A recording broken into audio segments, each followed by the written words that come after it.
Welcome, everybody. It's your girl, Delores, just the pink girl in my pink world, here on every social platform with my good brother, J News, for the Hit the Ropes podcast. J News, do you got anything to tell the good people? Good people, hello. Happy Sunday, 1 p.m. Eastern Standard Time here on the East Coast. But welcome, as always, to the Hit the Ropes podcast, where we are going to fill you in on the week that was in professional wrestling. Quite a bit of stuff to go over for the week. Both to give you guys whatever our individual opinions are, and then obviously to preview as to what's coming in the coming week. So appreciate y'all for being here. Yes. Now we're going to go over to the Hit the Ropes studio,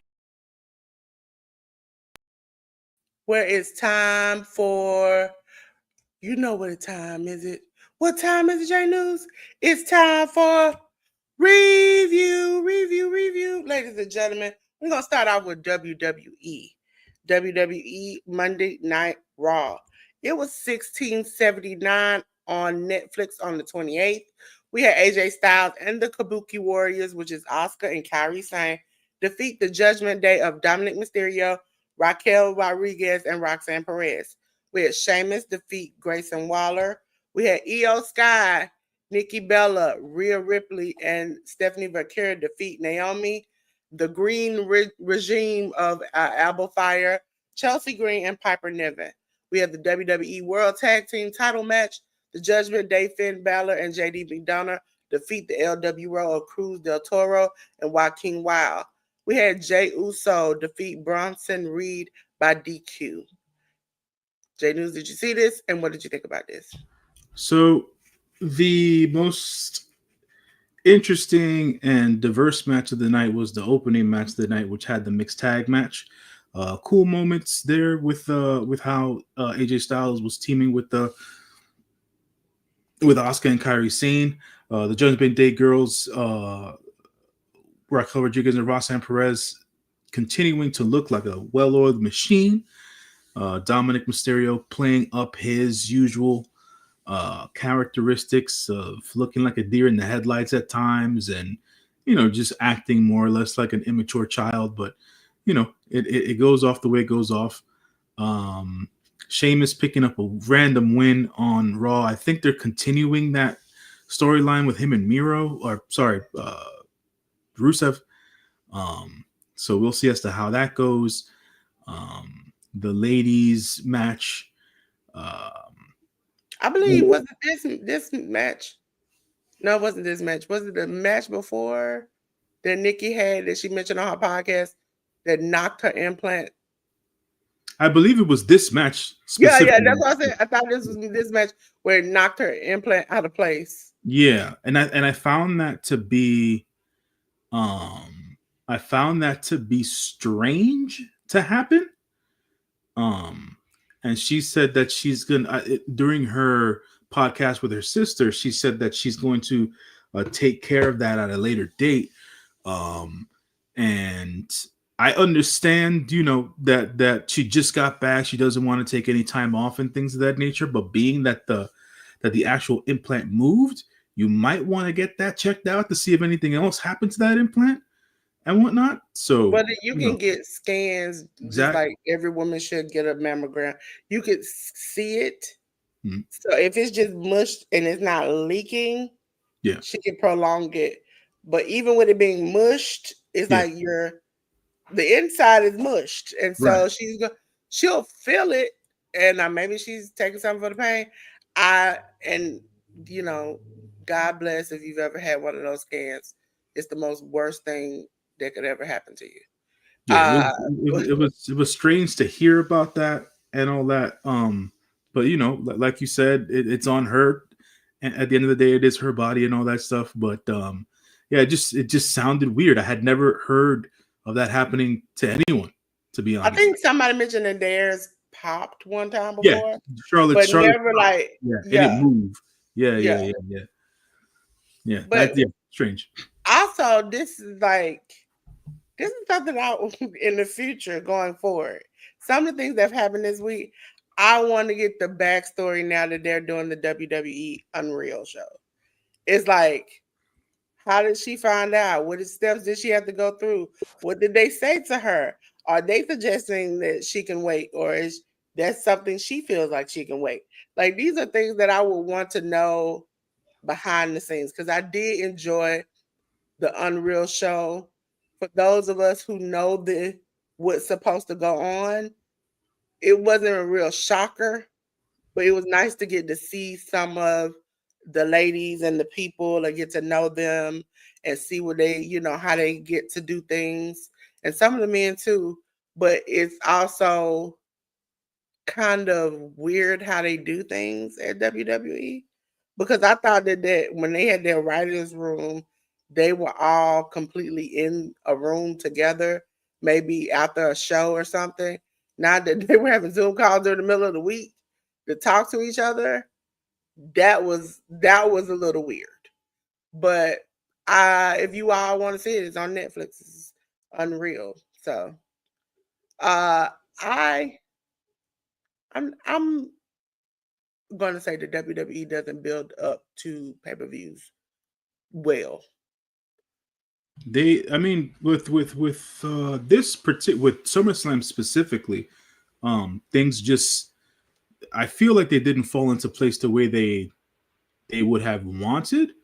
And we'll talk about SummerSlam when we get to it and stuff like that. But yeah, like you said, yeah, the build for and I'll say the build for SummerSlam because I was paying attention closely here to SummerSlam more than the previous pay-per-views that they had and whatnot. But yeah, what they did here between SmackDown and Raw going towards SummerSlam just didn't feel as cohesive as it should have, and things were a little bit more left up in the air, closer to airtime than just being set up the way that they usually set up things. So there's that.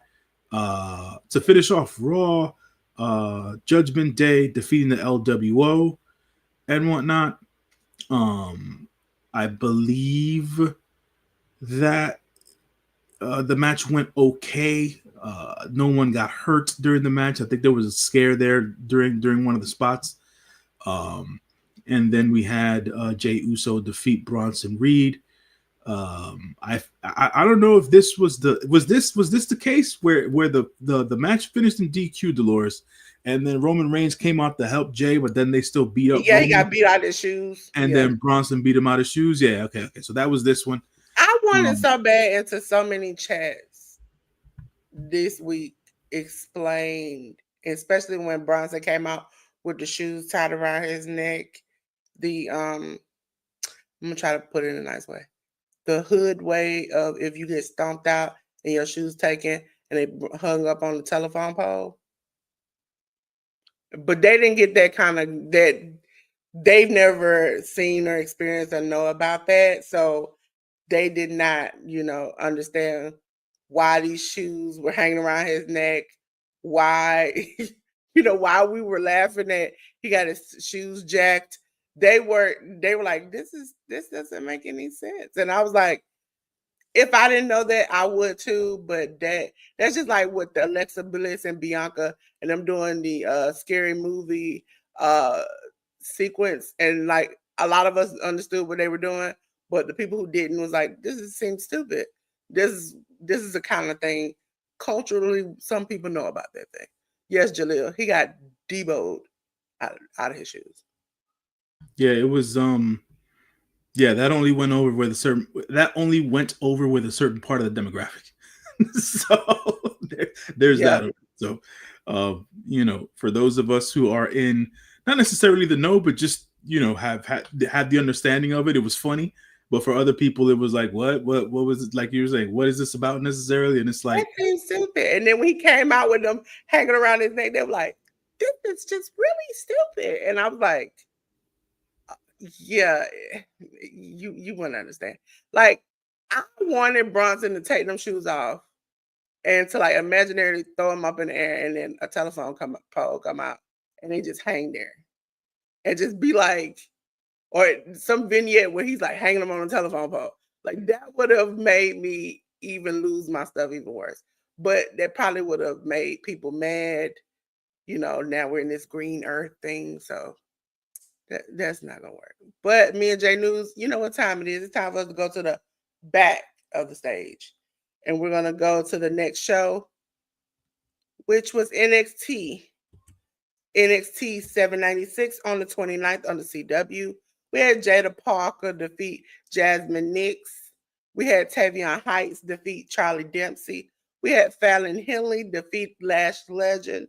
We had Javon Evans defeat Wes Lee. And for the WWE NXT North American title match, we had Ethan Page defeat Santino Marella. Jay, did you see any of this, and what did you think? Yeah, caught up with NXT this week. It was nice to see Miss Parker back on TV. Her and Jasmine Nix basically getting gooned over by the NXT crowd. So that was interesting. Fan reaction for the majority of the match. They was like, we don't care about you. We don't care about it at all. So that was that. Tavion finally defeated Charlie Dempsey. So now he's out of the NQCC. Ren feeling some sort of way at this point. That's always funny.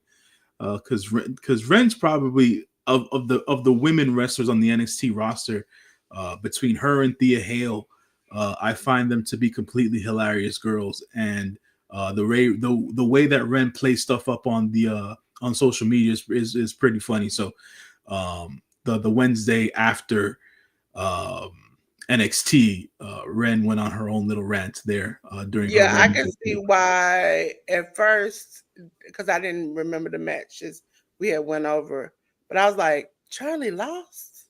Like, oh my God.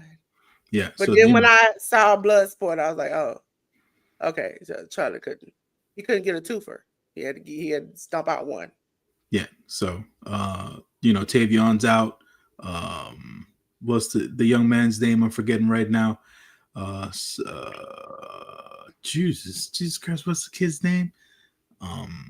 The Randy Orton lookalike, Miles Bourne. There you go. Yeah. Miles Bourne is out, so it's just down to Ren and Charlie now. We shall see how that all breaks down on NXT TV. Fallon Henley defeated Lash Legend. Was it really a one-on-one? It wasn't really a one-on-one because all those girls usually get involved as they usually do. I'm beginning to wonder if they said no Lash to go to the main. Yeah, I think they're gonna wait that out. They're gonna wait that out.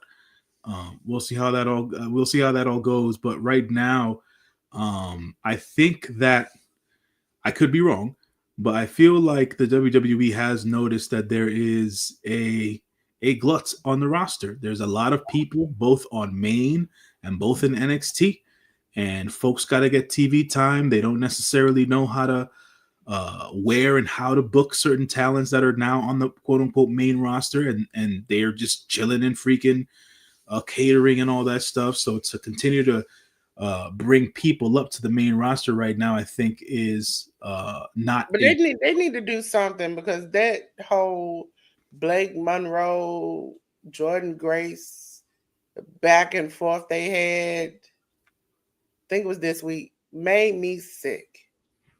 I was like, this is the point where I'm no longer a Blake Monroe fan, following her from Stardom. I was like, oh, okay, she's good promo. She's an okay wrestler. She could get better. And then the more I see her on NXT, the more I'm like, I can't stand you. I wish you would go back to AEW. It's tough, right? Because I mentioned it here, and I also mentioned it during another podcast with True Heel Heat. I feel like there's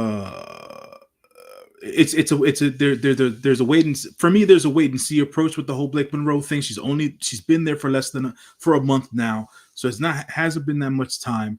Also, I feel like the creative team over on NXT has not given her anything worthwhile to work with. So there's that per se. So as of right now, it doesn't seem like she's um, taking off as smoothly as some folks would like. I've always been one myself to criticize her in-ring ability because I've always thought that it was just either too slow, the pacing just doesn't work, or whatever the case is, and it's not. And it just at times it just doesn't work necessarily. And I'm just talking about her in-ring because I think she's a great character wrestler. But for all intents and purposes, with what she's currently doing on NXT, stuff's just not vibing well. It's not gelling well. So they've got to get that ship righted with Blake Monroe. That's my take with that. The second to last match that happened here on NXT, Javon Evans defeated Wes Lee. There was some sort of a promo that was cut earlier in the night that involved Javon Evans. Javon Evans talking about he was trying to go towards getting another title shot against Obafemi. Trick Williams came out to interrupt Javon Evans. Then Wes Lee came out. They beat down Javon Evans at the end of the day. And then they created this match where Javon eventually beat Wes Lee. So it seems like Javon's on his way to have a match against Obafemi somewhere down the road. If not, he'll be taking on Trick Williams. I feel like NXT thinks highly of Javon Evans. And they want him to be at the top of their card. And we shall see how that all works out for the young man who continues to surprise and titillate the fans with his bounciness. And then for the North American Championship match, now I understand. Why, God, why? Because I was like, why? I understand now because okay, so let me take this back a bit. Like when Ethan Page was on TNA, I used to find Ethan Page very entertaining. Right, he was a funny dude. He was super creative. They allowed him to do all this different stuff. And then when he signed with AEW, I was like, oh hey, it's going to be a bigger stage for Ethan Page. He's gonna be able to take off here, and the opportunities just weren't there for him. Right, so then he decided to ask for his release. He was given his release, and he's over on NXT now, and he's been playing a mainline character on NXT TV for quite a while now. He was NXT champion. Now he's NXT North American champion. So they think highly of Ethan Page. The gimmick part of it all, the character part of it all, after a while with me, when it comes to certain wrestlers, not all wrestlers, and Ethan Page falls into this category, shit just starts to fall flat for me. And I lose interest with certain people. And Ethan Page has been one of those people where I've definitely lost interest in his character. Not because he's not doing anything great or doing anything bad. It just is, right? It just is what he is, and I'm just not for it. Cool to see Santino Marella back on WWE TV. Santino continuing to, after all of these years, decades of providing entertainment for people, still entertaining people. I just wasn't necessarily very interested in the match. Just because Ethan Page was involved, and he's still doing the same thing that he's been doing since he got there. There hasn't been any level of evolution to his character work from what I've seen, and I just wasn't necessarily too interested in that. And I knew that this match was going to be a semi-comedy match at the end of the day, nothing too serious. And that's the way that I just see it. Do I think he needs a new persona? I think he needs to do something a little different. Jalil, like legit, like what he's been doing worked fine when he got there. Now it's like if the goal is to get the goal is to get to the main roster, he needs to evolve more. He needs to get out of this one lane that he's put himself into. Because I'm speaking for myself personally. I've just lost interest in him, and why not give me something a little different? Give me something that'll expand and evolve your character and whatnot, and then we go from there. But for right now, I feel like he's stale. Yeah. And that's where I'm at with it. First of all, before I say what I say, shout out to Jaleel, Super Chat, 755 and 10 for coming here, supporting us. Also, I think his character at first he seemed a little naive and goofy, and he can't play that anymore. He's a grown man with kids. He's used to the United States now. He's living here. At first, even before AEW, he was wrestling in the United States, but he was living in Canada full time. And I only know that because I watched his YouTube channel and I was obsessed with it. And then even on his YouTube channel, it's gotten to a point where he's moved here to America and he's not even the same person on this channel. So I think at a certain point he figured, I'm gonna change this character, I'm gonna evolve, I'm gonna be this, and this, and it's not hitting the same. Like this whole like glasses wearing, I'm smart, I'm this, I'm that, it's not connecting to people because we are used to, and we met this guy who was, slightly naive but cunning at the same time. It's not happening anymore. And so for me, that's what makes me not like him in this way at all. But Santino, I'm just over the whole like him and the snake and the all of this is just not necessary. I understand the Ariana Grace storyline, whatever. That's great. You know what I'm saying? But as far as him, I just don't think this match should have happened. Or at least put it in the beginning of the show. Don't have this main event the show. This is your main event. You having your North American champion face Santino Marella in like a goof troop match. It's not working. So I mean, at the end of the day, they've got to service. They have to service the partnership with TNA somehow. But I mean, at this point, they're not doing them a good service. They're giving them more eyes on their product, yes. Mm-hmm. But they're stomping out their talent every chance they get. And at a certain point, is that a good relationship if you keep stomping out the other people? I mean, even I can't remember all the results, but even when the teaming with GCW, it's like, okay, this is what I do. They have a relationship with GCW where it's beneficial 90 to them, 10 or 99% to them, 1% for you. And that's the same way they're doing TNA. It's like 99. But I can't complain about their relationship because TNA accepts, they've had many partnerships where they have accepted being the loser in it. So if you continue to do this is something you like to do. I can't stop what you like to do. But at a certain point, I have to realize that I don't think that they're going to grow from it.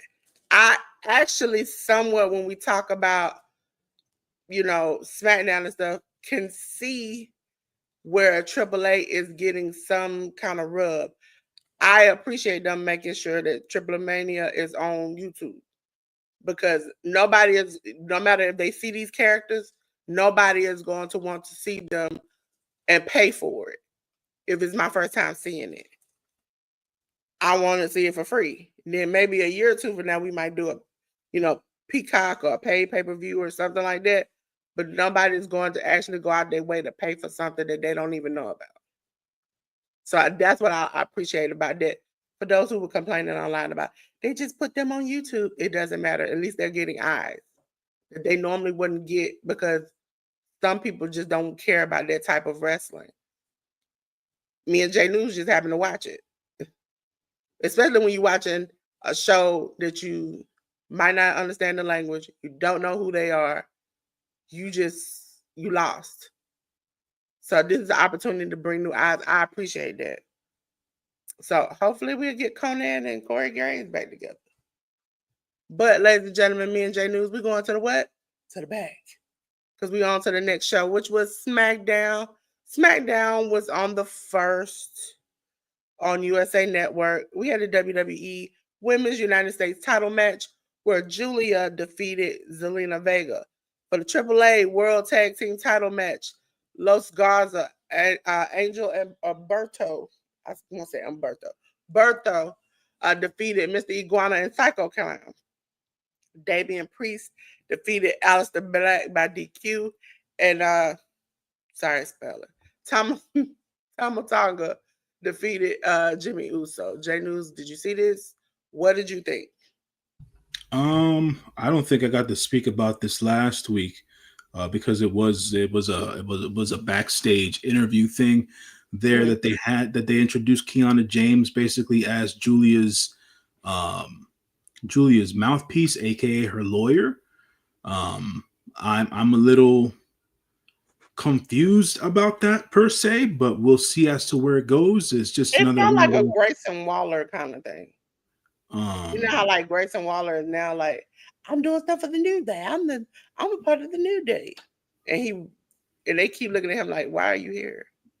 yeah, no, She kind of looked at her like, yeah, it was. what? I think that was purposely done. The whole because Kiana, even when she was on NXT, she played the quote unquote smart lawyer ish type financial person, Like whatever deal. Sterling, like what's his name? Sterling Yeah, of AW. yeah, like smart Mark Sterling and stuff like that. So Kiana James is basically being used to be Julia's mouthpiece, which to me, like I said, wait and see.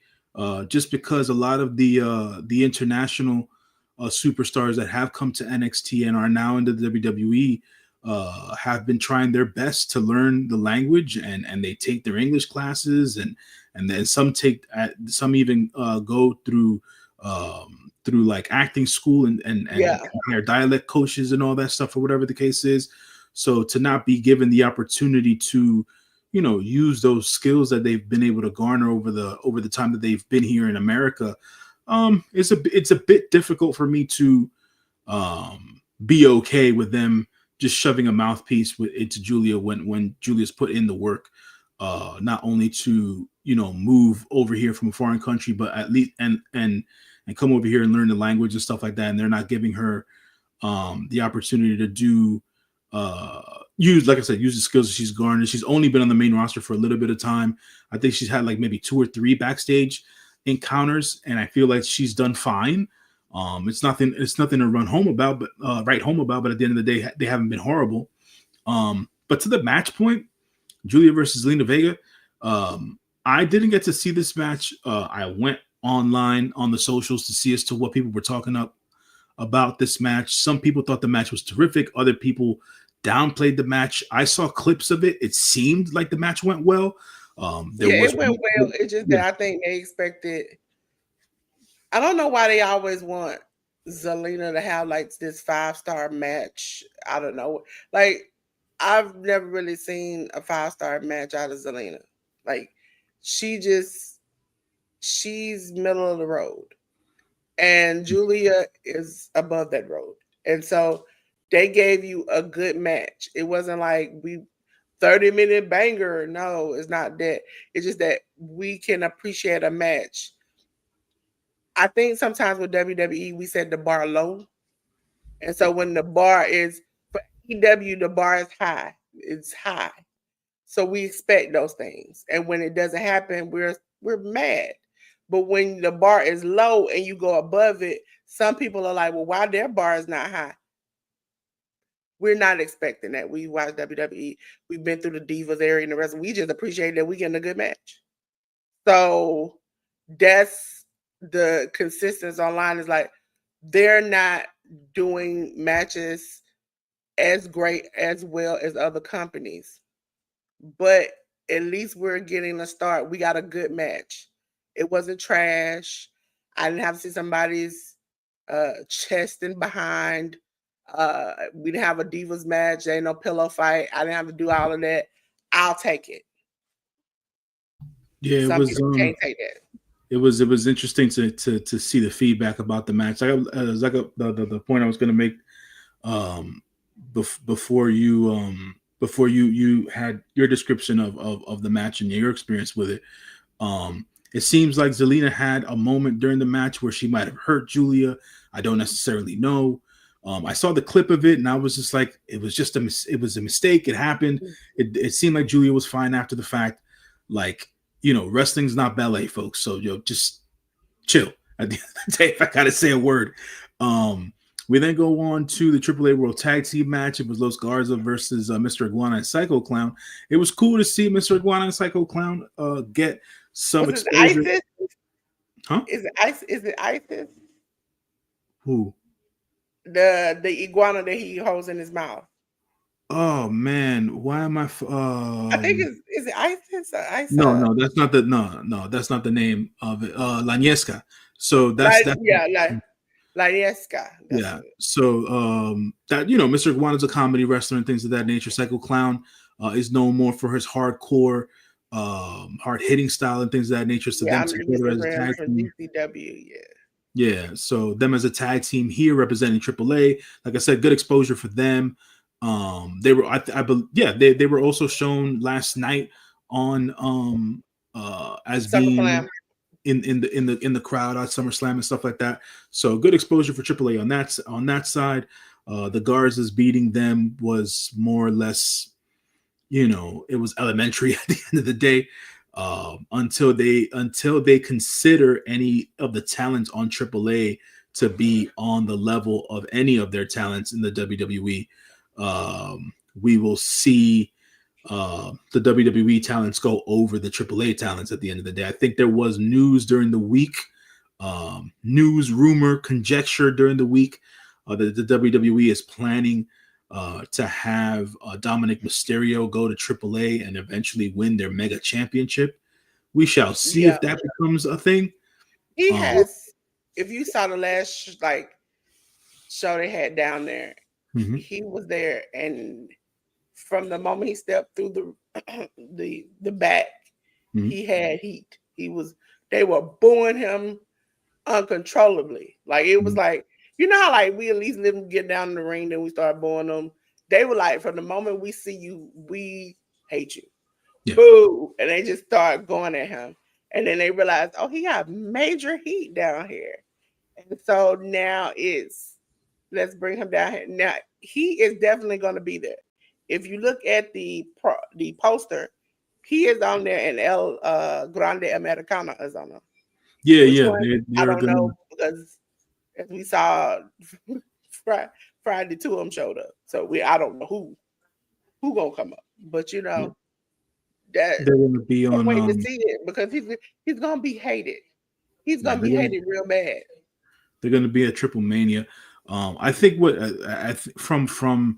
from a fan standpoint, what folks need to understand is that the Mexican crowd isn't like the American crowd. The Mexican crowd doesn't care about dirt sheets. They don't care about rumors and conjecture and stuff like that. They go to their shows. They enjoy their shows. They boo the bad guys. They cheer the good guys, and they play their part at the end of the day. So for Dominic, also, they will get involved. Yes, that too. Depending, they will hurt you. They will hurt you. Depending as to how it gets, how cantankerous it can get, fans can get involved. But that hasn't happened in a while, thankfully. But good on. Hopefully, we'll see more exposure for AAA. I understand if they decide, as in WWE decide to make Dominic a champion at AAA. I understand that it's an exposure thing. It's to the equivalent of, people don't want to notice it. It's the truth, but it would be the equivalent of what Mercedes Moné is doing for all these international independent companies. It would be the same equivalent, putting that belt on Dominic Mysterio. So, this has been a trend in the wrestling industry for decades at the end of the day. So when there's partnerships, if there's bigger stars that come into the company, sometimes they strap them up, so that way the partnership between promotions continues as strong as they do, and that the company continues to get exposure through their mainline championship being on a more I want to say higher level, but something that has more exposure, like the WWE does. From the understanding I heard from some of the dirt sheet writers of different things and different podcasts, is that WWE is interested in making AAA the Mexican NXT, and that they will filter talent through there to come to America to work, and come here to work. And so I think that would be, and they're also and what I really appreciate and what is being said, if it is true, is that they want to keep the system down there the same, but just send a couple of coaches down there to teach them the American style, teach them the camera and all the rest of that, so they can have the sense of when they come, they're already ready on what WWE is looking for and how to hit those marks. Because I think we all have heard me say, I absolutely hate it when Jade does it. She did in AEW, she does in WWE. It's like she's supposed to hit a mark and the camera's swirling to hit that mark with her, and she is just back turned. Like it's like, no, you need to hit the mark when they tell you to be at X, be at X. It's like even like last night when Charlotte kips up, she is not kipping up on accident. She will move her body to make sure that when she kips up, she's in the camera. And that's something that she knows that that's the spot. They tell her, hey, I see a camera. I'm gonna get into it. Some people are not camera ready like that. And I appreciate that they're gonna send some people down there to make sure that they understand how to do it and how to do it correctly.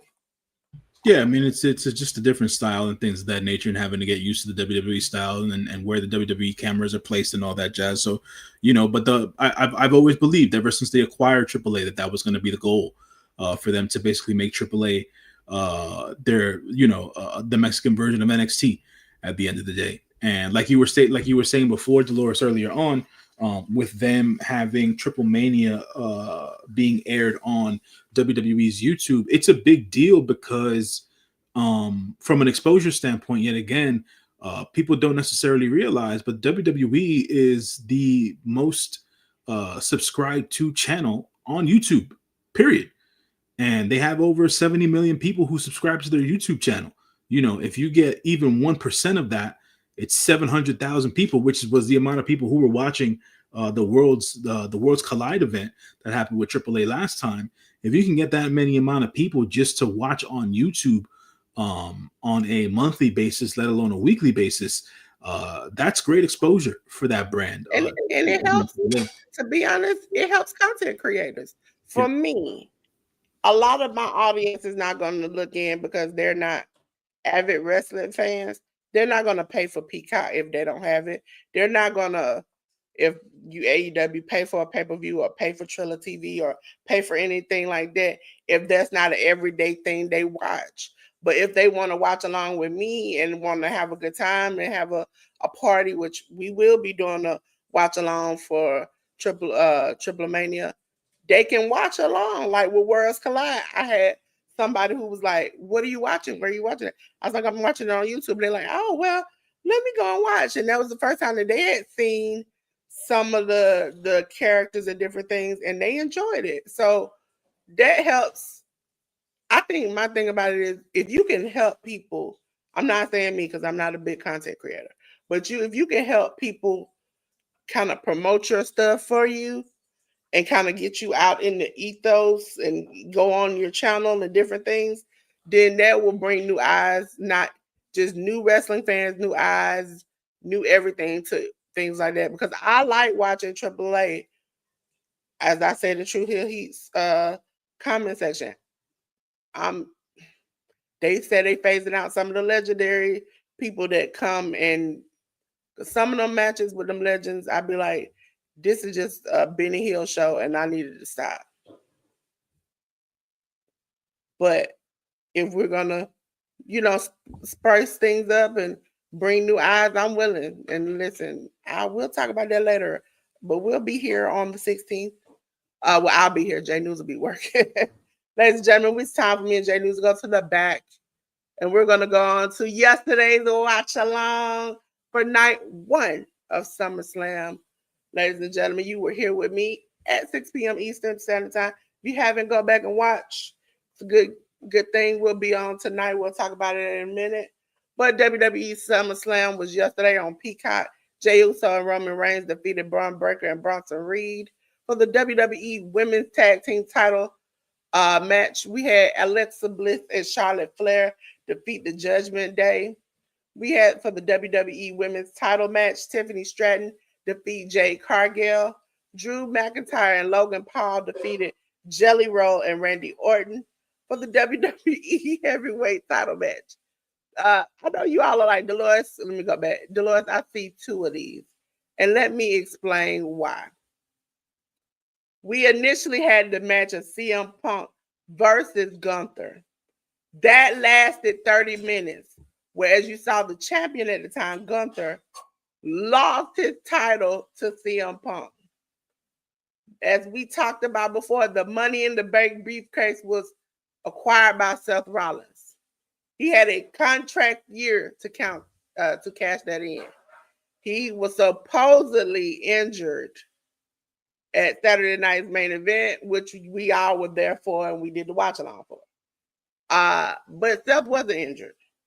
And Seth came and cashed in on Punk, and 12 seconds later, Punk lost his championship.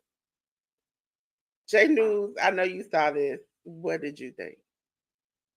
I actually started watching this show at the Sami Zayn and Karrion Kross match.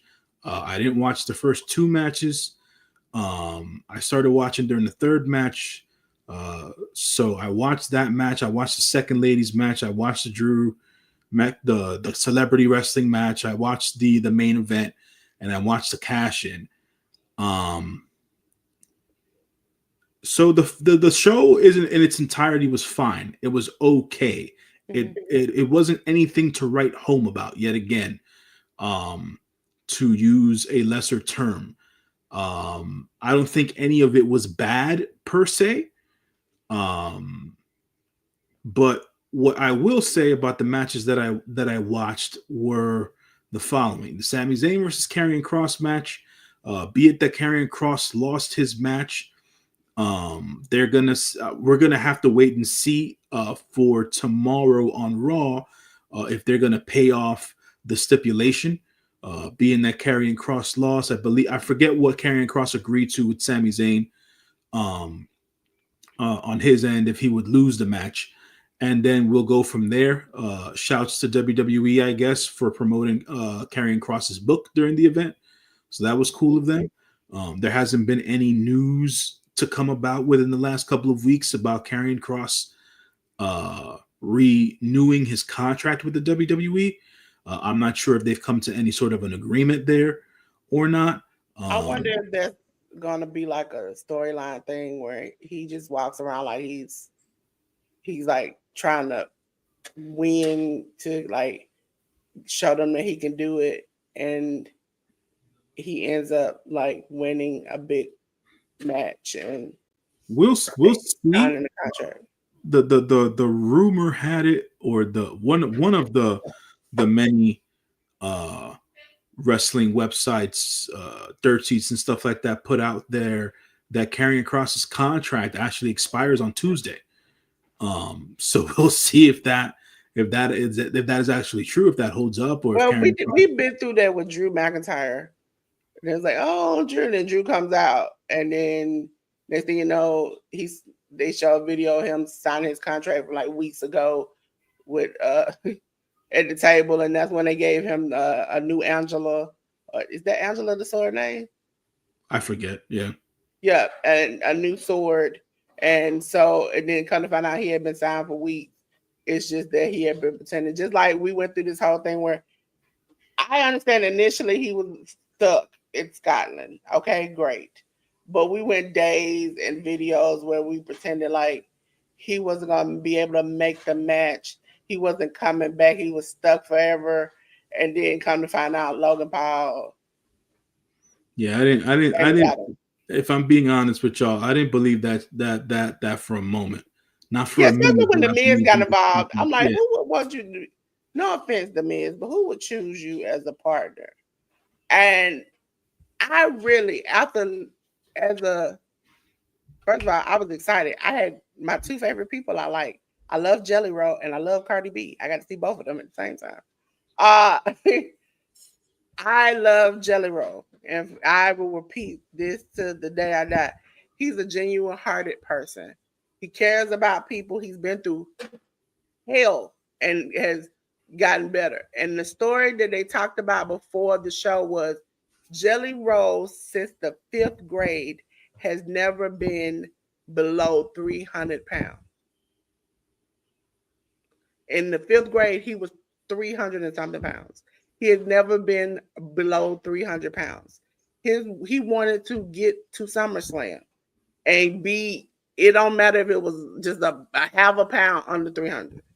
He got to 299 when they weighed him the morning of SummerSlam, and he continuously wants to because he got a nutritionist. He got trained at the PC. He continuously wants to do this, and he says he wants to get further down in weight. And I applaud him for that because he truly loves wrestling. He's been a wrestling kid, and if you watch the post show, he was like, it felt like all the hugs that I missed as a kid to be able to do this. And so I really appreciated that because it's like, because Triple H brought him out for the post show. And so that was so nice to understand that he really put his heart into this. And he really wanted this. Whereas we've seen some other celebrities, as Sean Ross said, we've seen, what's his name? The boxer. He couldn't wrestle really good. And so many other celebrities we've seen been trash. I've had to watch Snooki wrestle. Jelly Roll did way better than that. So, because we skipped over the ladies match here. So to mention the ladies match for a bit, Tiffany Stratton versus Jade Cargill. The match was short. It was only about 8 minutes long.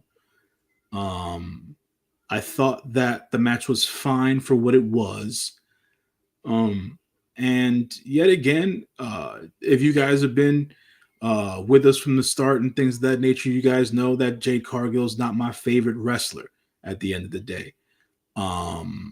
And this match did not make this any better. But I'll say this much, shout outs to Jade Cargill for paying homage and representing for her homeland and her culture, that being of Jamaica. Did you see what Kofi said? Yeah, that don't get me started. I wasn't even going to touch on that at the end of the day. That's just, I understand it's all kayfabe and all that stuff or whatever, but I was like, yeah, why did you do it? Why did you do it? Because he's playing up the heel character and all that stuff, and I get it. It was just no thanks. But the outfits were exactly the same except for what was a girl version and what was a male version. That's what got me is when I put the picture side by side and saw them, I said, did the same person make these two outfits? No. So, I know it's the flag, but it could have been done a little differently. So, but it made me laugh about that. Yeah. As far as the match they had, I think Tiffany, and I can point out multiple matches she's done this. She has botches repeatedly.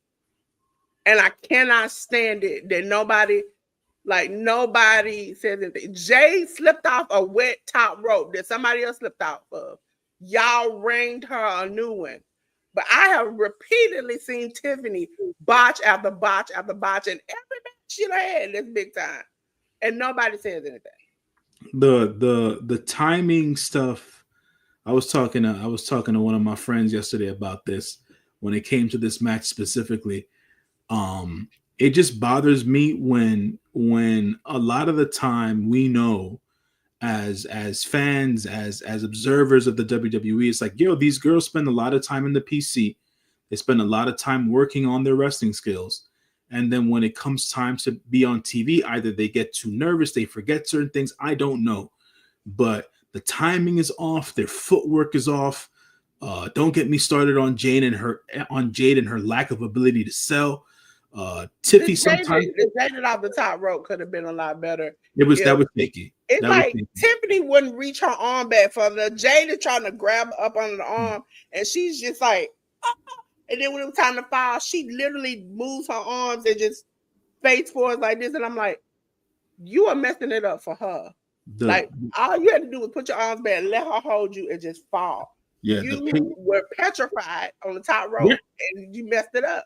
And so at a certain point, it's like even her cartwheels, her kicks, she missed the kick that passed Jay by the face. It was like at a certain point, when is somebody gonna get on Tiffany? The fact that No, I she mean, tried a Boston Crab years ago that did not work out. people get on her for certain things and whatnot. She gets enough. She gets enough hate online for other That reasons. Barbie thing is what really irrits me. Listen, anybody who wears pink, I'm rooting for you. Okay, Tiffany Stratton, I don't root for you because it's like the whole, and you all have heard me do the imitation. The whole it's oh my god, time Tiffany Stratton house, like the whole thing irks stuff out of me. And I like Legally Blonde. I like Barbie stuff, but I'm telling you, she acts airheaded all the time. And then the crazy thing is, like, even after the post show, it was like, WWE, you were wrong for this. I admit, even though I like the girl, you were wrong for this. They zoom in her face, you see the shots, marks, dark spots. And then you see when she's like, well, I just waited through the storm. I stood my ground through the storm. And I'm moving on to the next thing. What next thing? We don't want to see you keep doing this. Then they told us that she was undefeated this year. Why? Why are we doing this? Why is she undefeated this year?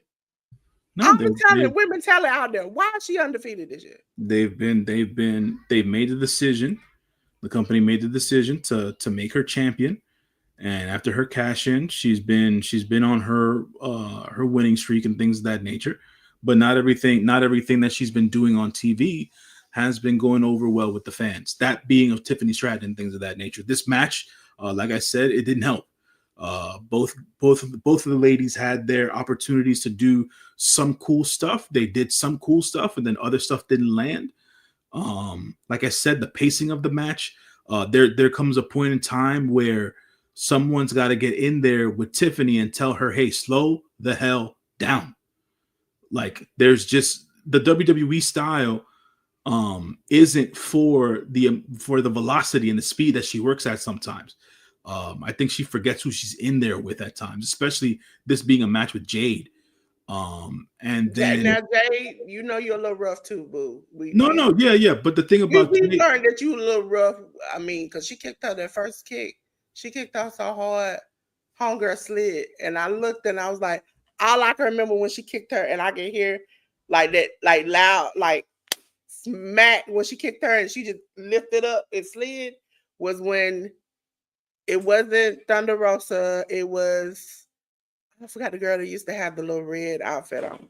The black girl in AEW when they had the AEW after show, like the show where it shows the backstage, and multiple wrestlers came and were like, "Jay hit us too hard. Can you tell her?" The whole thing that happened with Red yeah. It's like, and then when multiple people, and even when he got in the dirt sheets, that it were other women who were saying that she hits you like you really fighting.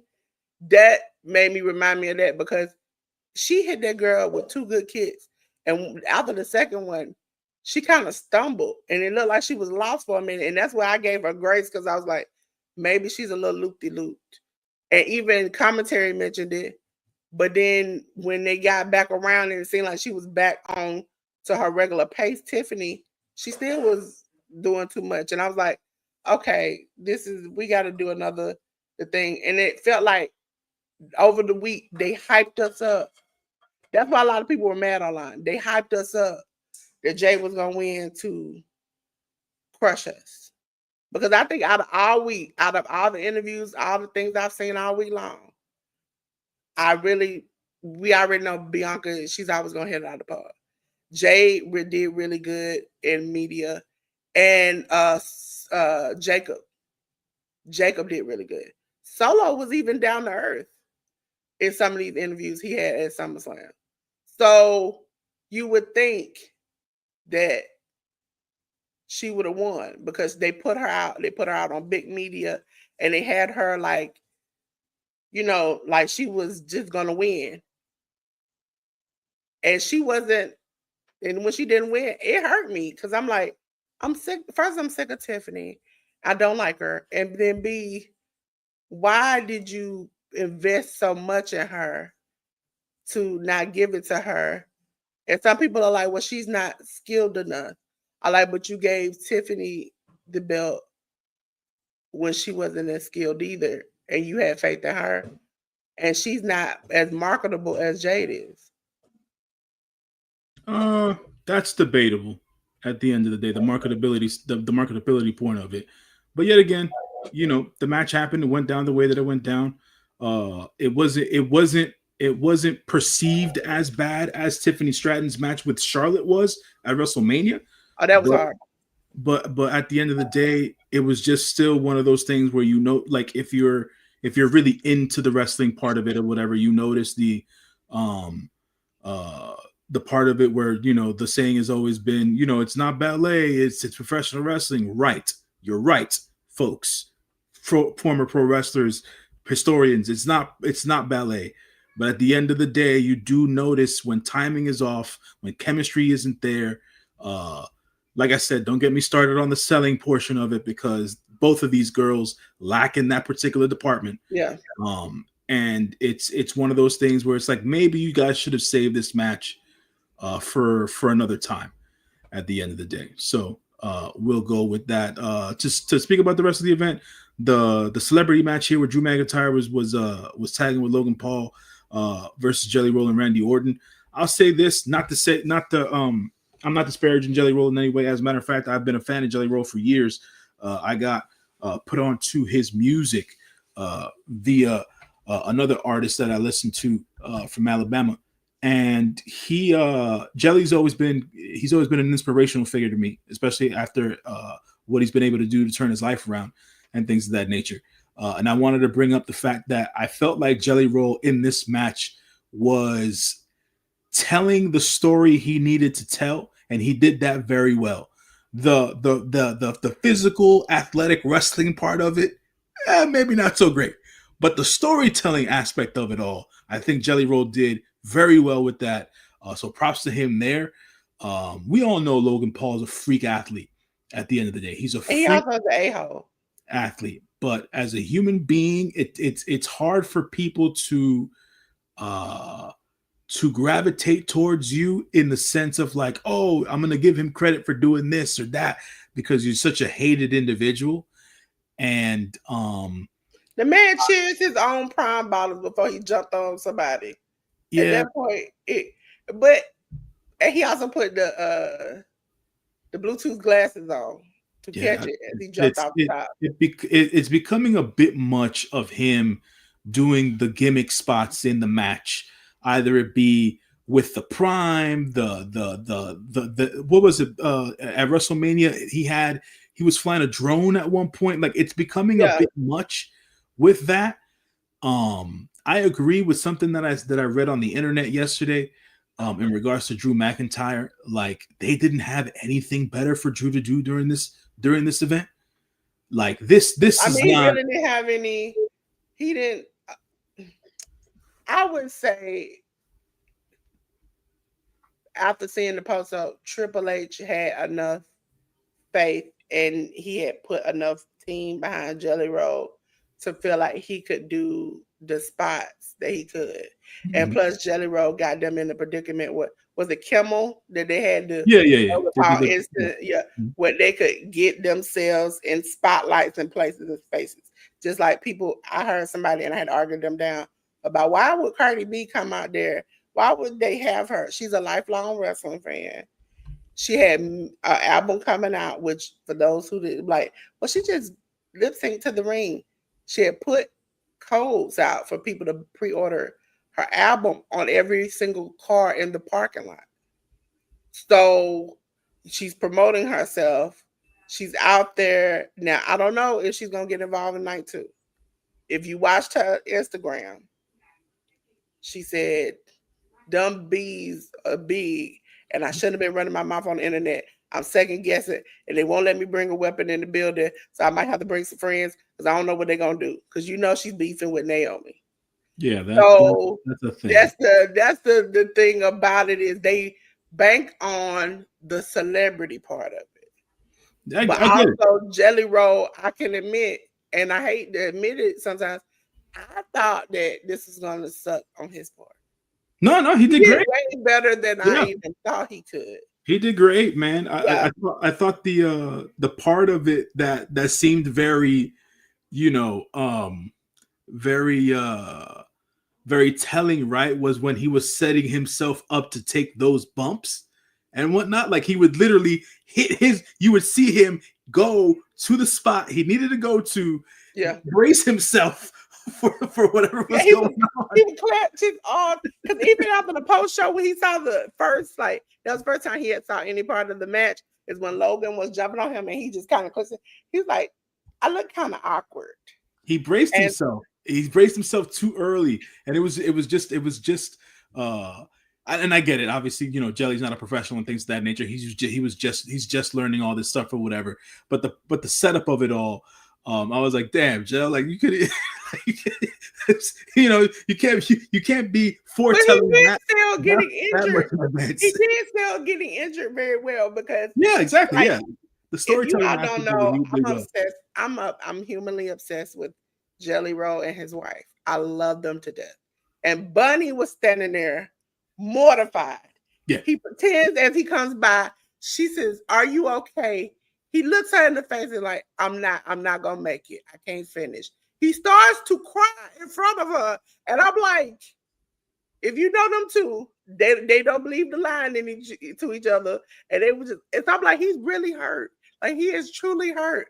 I was sick in that moment. I was like, you listen, I love Randy on the rest of them. I like Randy gets stumped out. I am concerned for Jelly Roll. And when he got to the top and he looked back, I was like, oh man, he suckered me in because he is, and he's scrumbled and scratched and wiped sweat. And he was just, it's like he really told that did story it. And very when he well. did the little sidewalk slam on Drew McIntyre, I said, oh, Jelly. He told the story. He told the story very well. I'm proud of him for doing that. Because there's at some point, understand, like Jelly Roll understood a part of wrestling even some professional wrestlers don't do well. Yeah. So you know it's worth it for people to watch these matches back, because it's like, for a guy who's never been in a wrestling ring, he told the story without doing the wrestling moves part of it. And that's one of the bigger parts of wrestling that people get on about the current crop of modern day wrestlers, about not being able to tell the story between the moves and all that stuff. And Jelly did that very well. So I got to commend him for that. I made the comment about Drew McIntyre and him not having anything better to do on the card, not because this was a celebrity match, but because Drew McIntyre is not in the same position as Randy Orton currently in their careers. Drew McIntyre is still at the prime of his career. Randy's winding it down. I didn't mind Randy being a part of this match at the end of the day, but like, I just think that they didn't have anything and they just put him and Logan together. But I think that he could have been better served doing something else. That's just my opinion. And to the people who say, well, I don't know Jelly Roll, I don't know.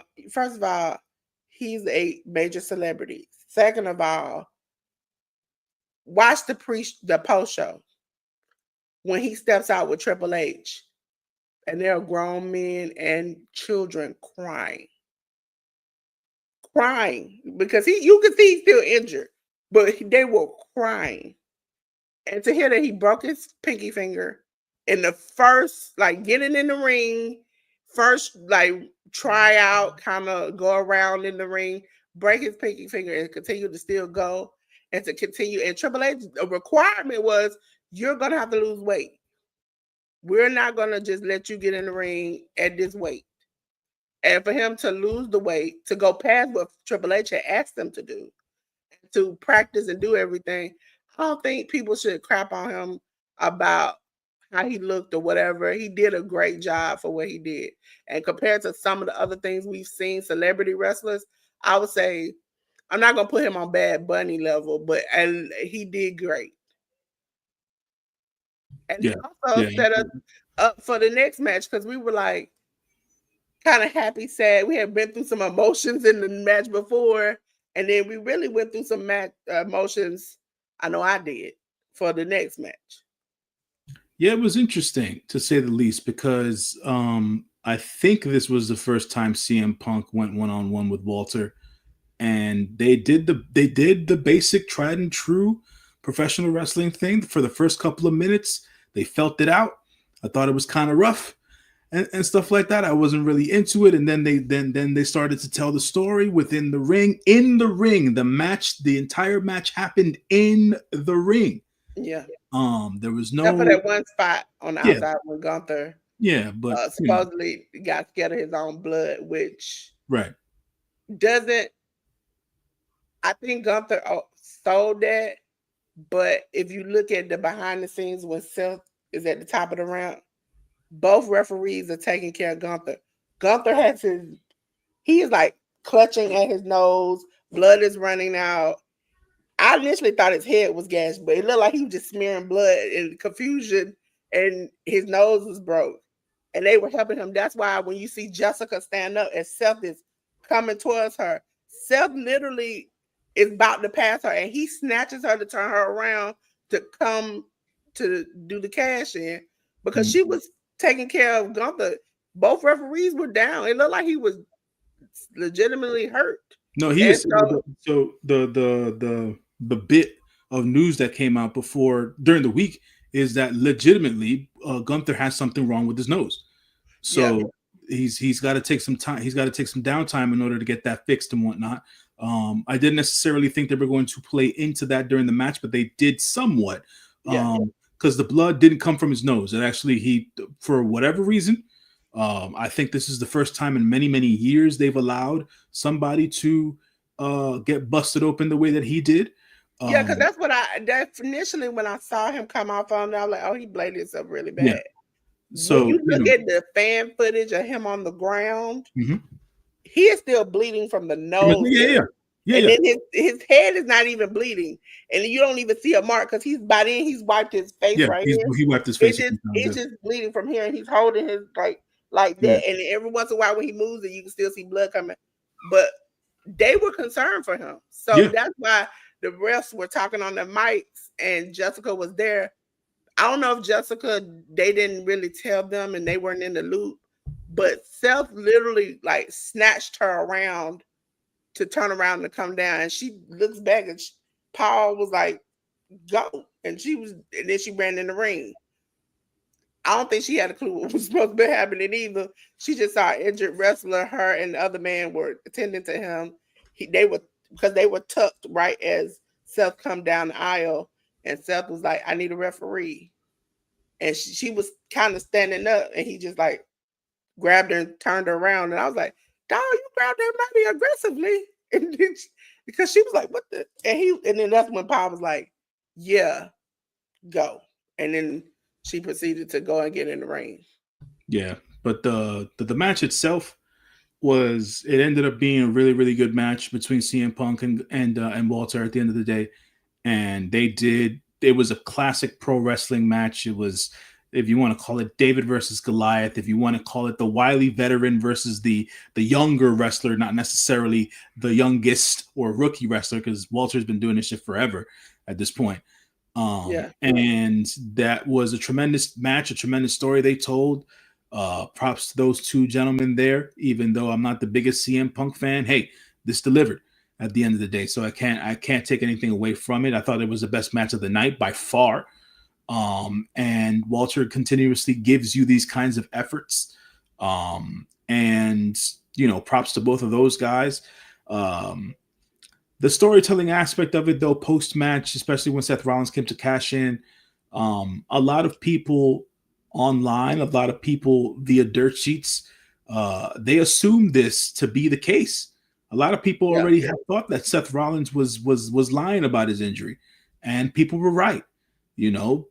Folks were like, "Oh my God, I was so surprised he was really selling the injury," and I was like, a lot of people saw the spot at Saturday night's main event, and they were like, "Yeah, no, he didn't get hurt there."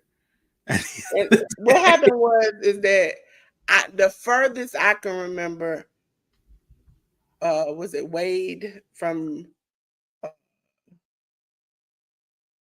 I forgot where he's from.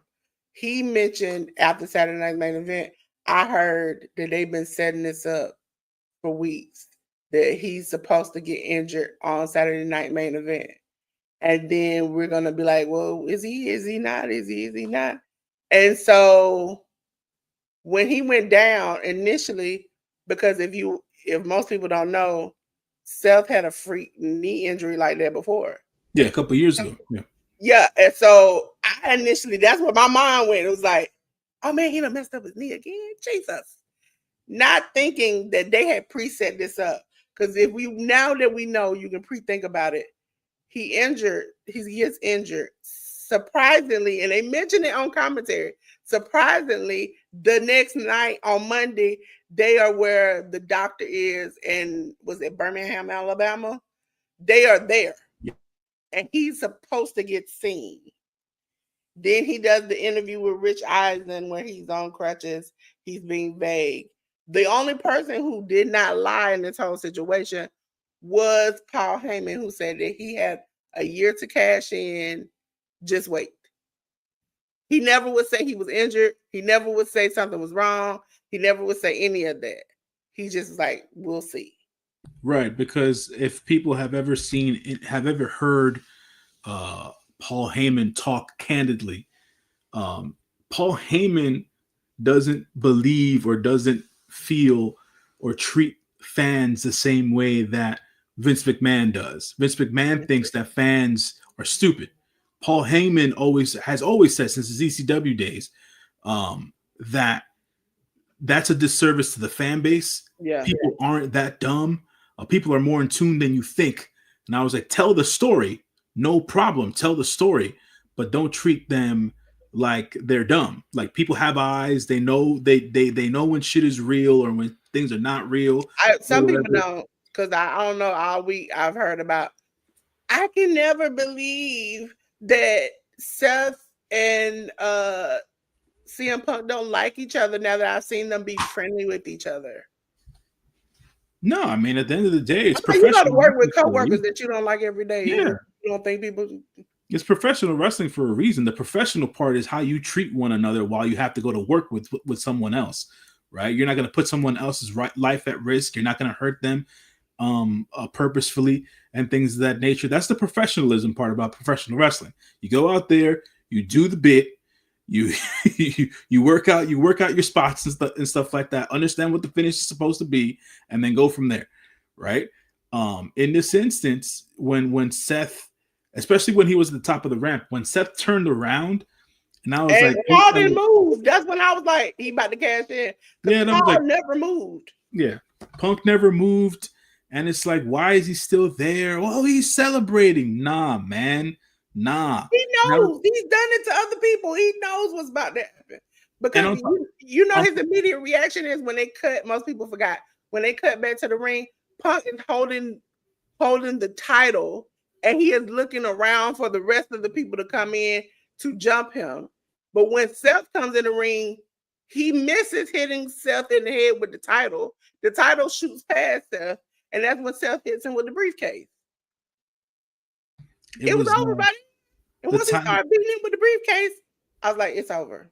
The timing part of it was also key as well for folks who tend to look at the time on their clocks as much as I do.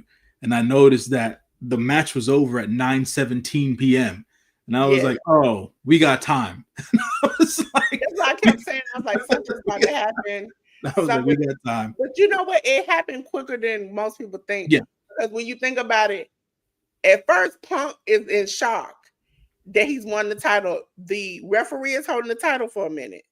Then he gives the title to Punk. Punk grasps it, starts to cry, stands up, turns around, and Seth's music hits. And in 12 seconds, he lost everything he had just won. It's funny now, but yesterday I was like, imagine, and I told the audience, imagine you just won $100 million. And somebody got the opportunity to cash in on you and to take your money. How would you feel? That would hurt, especially if I can't even fight you back. I just literally just gave my all to get this money, and then all of a sudden you just rob me. I'll be hurt. As a CM Punk fan, I was dying on the inside. I was like, a part of me, and I said it out loud, man, are they punishing you like this? That's what people want to see it that way. I don't know. I mean, at the end of the day, they're going to write their show the way they want to write it, and people are going to be in whatever positions they want. What big name match? I mean, he probably has one or two. I can't remember.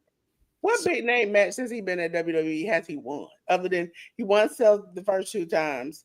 What has he won? Since he came back? Yeah. Other than winning his championship, he hasn't won anything of meaning. I don't know. He didn't win.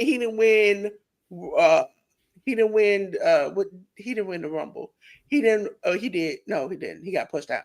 He didn't win the Rumble. He didn't win King of the Ring. He didn't win the briefcase. He ain't won nothing. He wins one time and loses in 10, 12 seconds. Yeah, I mean, we'll see what happens. We'll see as to what trajectory Seth Rollins takes with the new with the WWE World Heavyweight Championship, and Monday night should be telling as to what the rest of. I think it might be a rematch.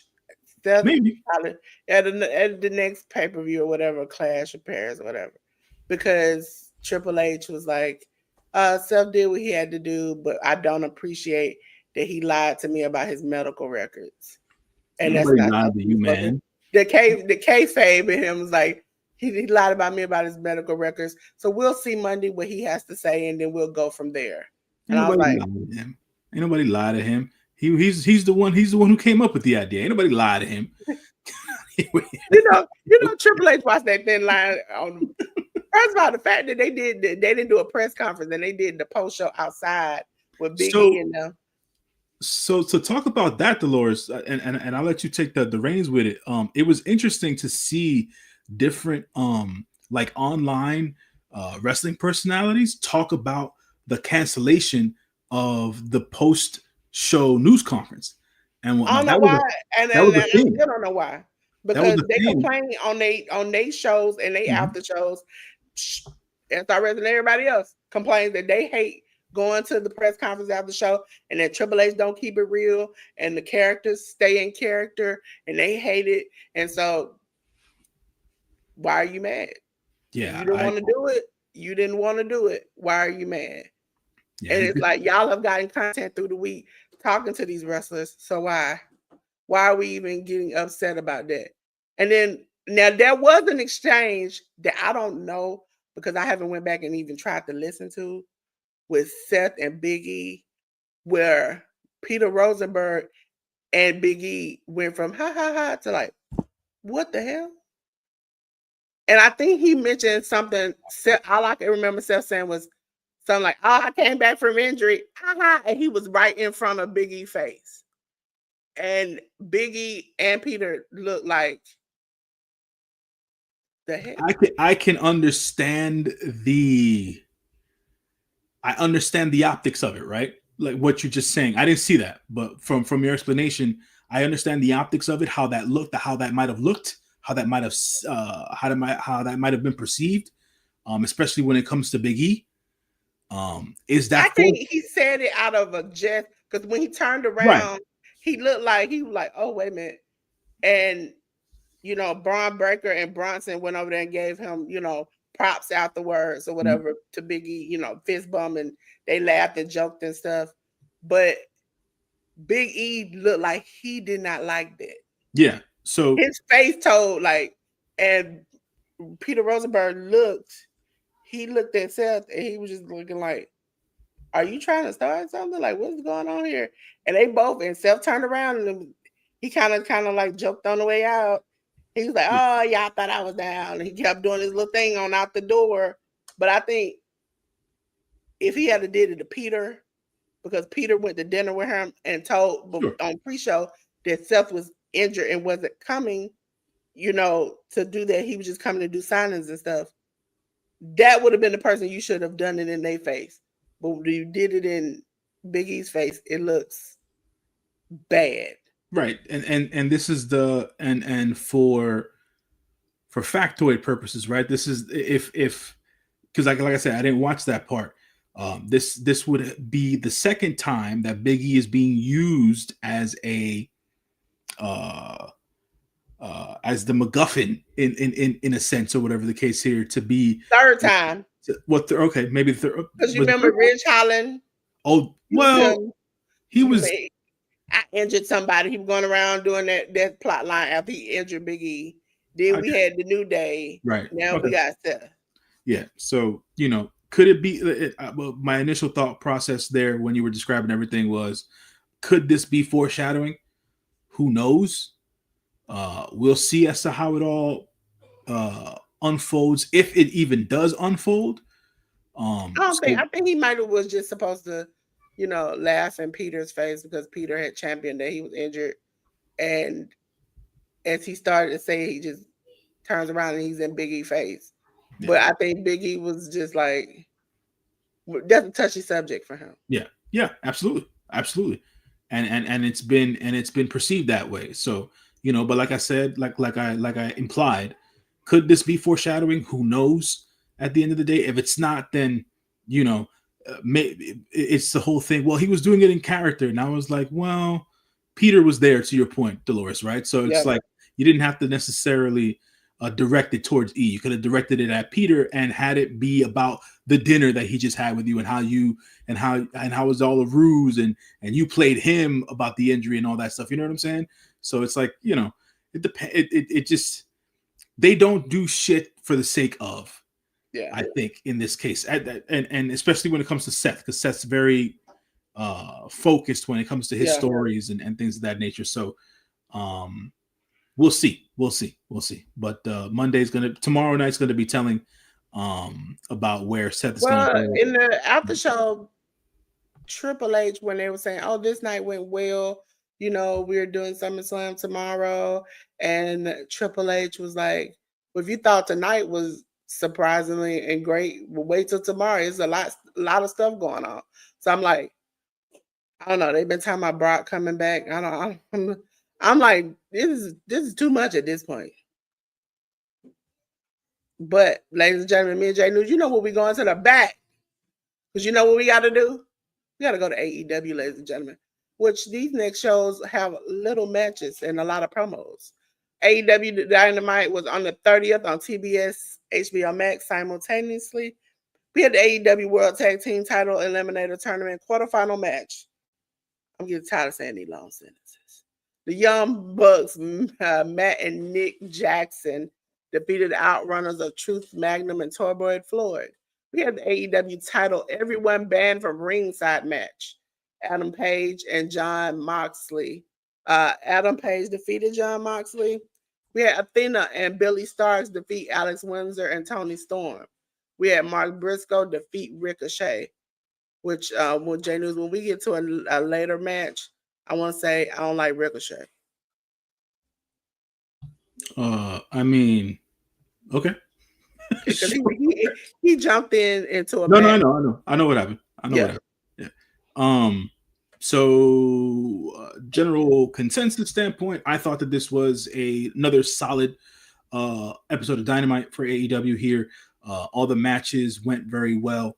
The Young Bucks had a barn burner with the Outrunners. Not surprising. The Outrunners continue to get less and less love from a certain corner of the wrestling fan base, but a lot of people just need to understand that those guys really do know how to tell good in-ring stories.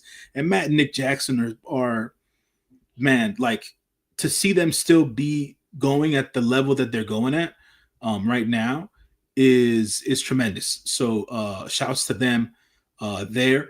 I believe there was a portion of this show where Jon Moxley had come out during the show before his match with Hanger, and he basically intimated looking for Darby Allin, and they couldn't find him, or whatever the case is. And then then we get to the Adam Page versus Jon Moxley match, another great match between Adam Page and Jon Moxley. This match had a much different feel from their match at All In.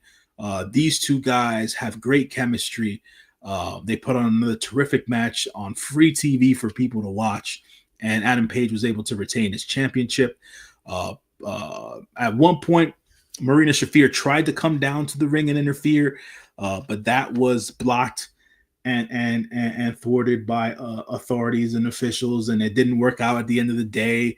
And there was a long 2 count there after Adam Page was hit by the AEW championship. Jon Moxley wasn't able to keep him down, and Adam Page was able to overcome, and he still retained. So the Cowboy is still our champ in AEW. Post-match, Jon Moxley then left the ring, and he went off on a tirade because obviously he lost his match. And then we followed Jon Moxley to the back, and Jon Moxley went to go get some air outside of this unique building in Chicago, and a door closes behind Marina Shafir. He gets chloroformed by a towel and Darby Allin and gets snatched up into a dark alley. And Darby Allin, then they show Darby Allin later on in the show trying to throw Jon Moxley over a fire escape, which is a very Darby Allin thing to do. So we're going to continue down that road, that feud between Jon Moxley and Darby Allin, which Darby Allin said very astutely weeks ago that Darby Allin doesn't need to be in the title picture in order to do cool and exciting things on AEW TV. And this is a very unique storyline that he's got going with Jon Moxley. Jon Moxley being a veteran of this business, being one of the main eventers on AEW for the existence of AEW. So this can only be a great platform for Darby Allin and things of that nature. So I'm definitely looking forward to see as to what Jon Moxley and Darby Allin's got cooking up. Adam Page is in an interesting dynamic right now. During a backstage promo during the night, Adam Page brought up the fact that MJF has got his contract after winning the Casino Gauntlet match, but that MJF doesn't have the balls to sign the contract and tell Adam Page when he's going to want that match. And he's also not man enough to work himself up the rankings in order to earn a title shot. And that in order for MJF to get that title shot, he would have to go through Mark Briscoe. So it seems that we have this intertwined battle going on now, because we've seen for weeks MJF go back and forth with Mark Briscoe. Obviously, MJF's been going back and forth with Adam Page as well, with the Hanger as well. But now they're including Mark Briscoe in this AEW Championship storyline. So we will see if we end up getting a triple threat match at Forbidden Door and things of that nature between those three guys. So there is that aspect of it. On to the next match. We had Athena and Billy Starks versus Alex Windsor and Tony Storm. I thought this match was fun. Alex Windsor and Tony Storm, great chemistry. Those ladies have known each other for many, many years. I didn't doubt that they would have great chemistry and things of that nature. They pulled off some good tag team tandem stuff. Athena and Billy Starks have worked well for years now at this point, especially with their experience with one another at ROH. Billy Starks is a future star in this business, folks. I mention that because that girl is ready, willing, and able to do any and everything to just entertain people. And she puts her body on the line like nobody's business. So just look out for Billy Starks in the future. She's only 20 years old. She's got a bright future in the wrestling business. And Athena, during the show, cut a promo about not cashing in, but signing her contract at Forbidden Door. So they announced they officially announced the Athena versus Tony Storm match at Forbidden Door, and they also officially announced Swerve Strickland versus Okada, because Okada and Swerve also had their own vignettes and promo bits cut during Dynamite. So that, I think, I covered the majority of all the promos that were done in the back during the show. Which is what Delores mentioned earlier about it being a promo-heavy show. There were a lot of promos that were cut during the show, and Swerve and Okada did their bit. So then we also have Okada versus Swerve officially announced for Forbidden Door. And then at the end of the show, which I thought was a little bit surprising that they ended the show with Mark Briscoe versus Ricochet.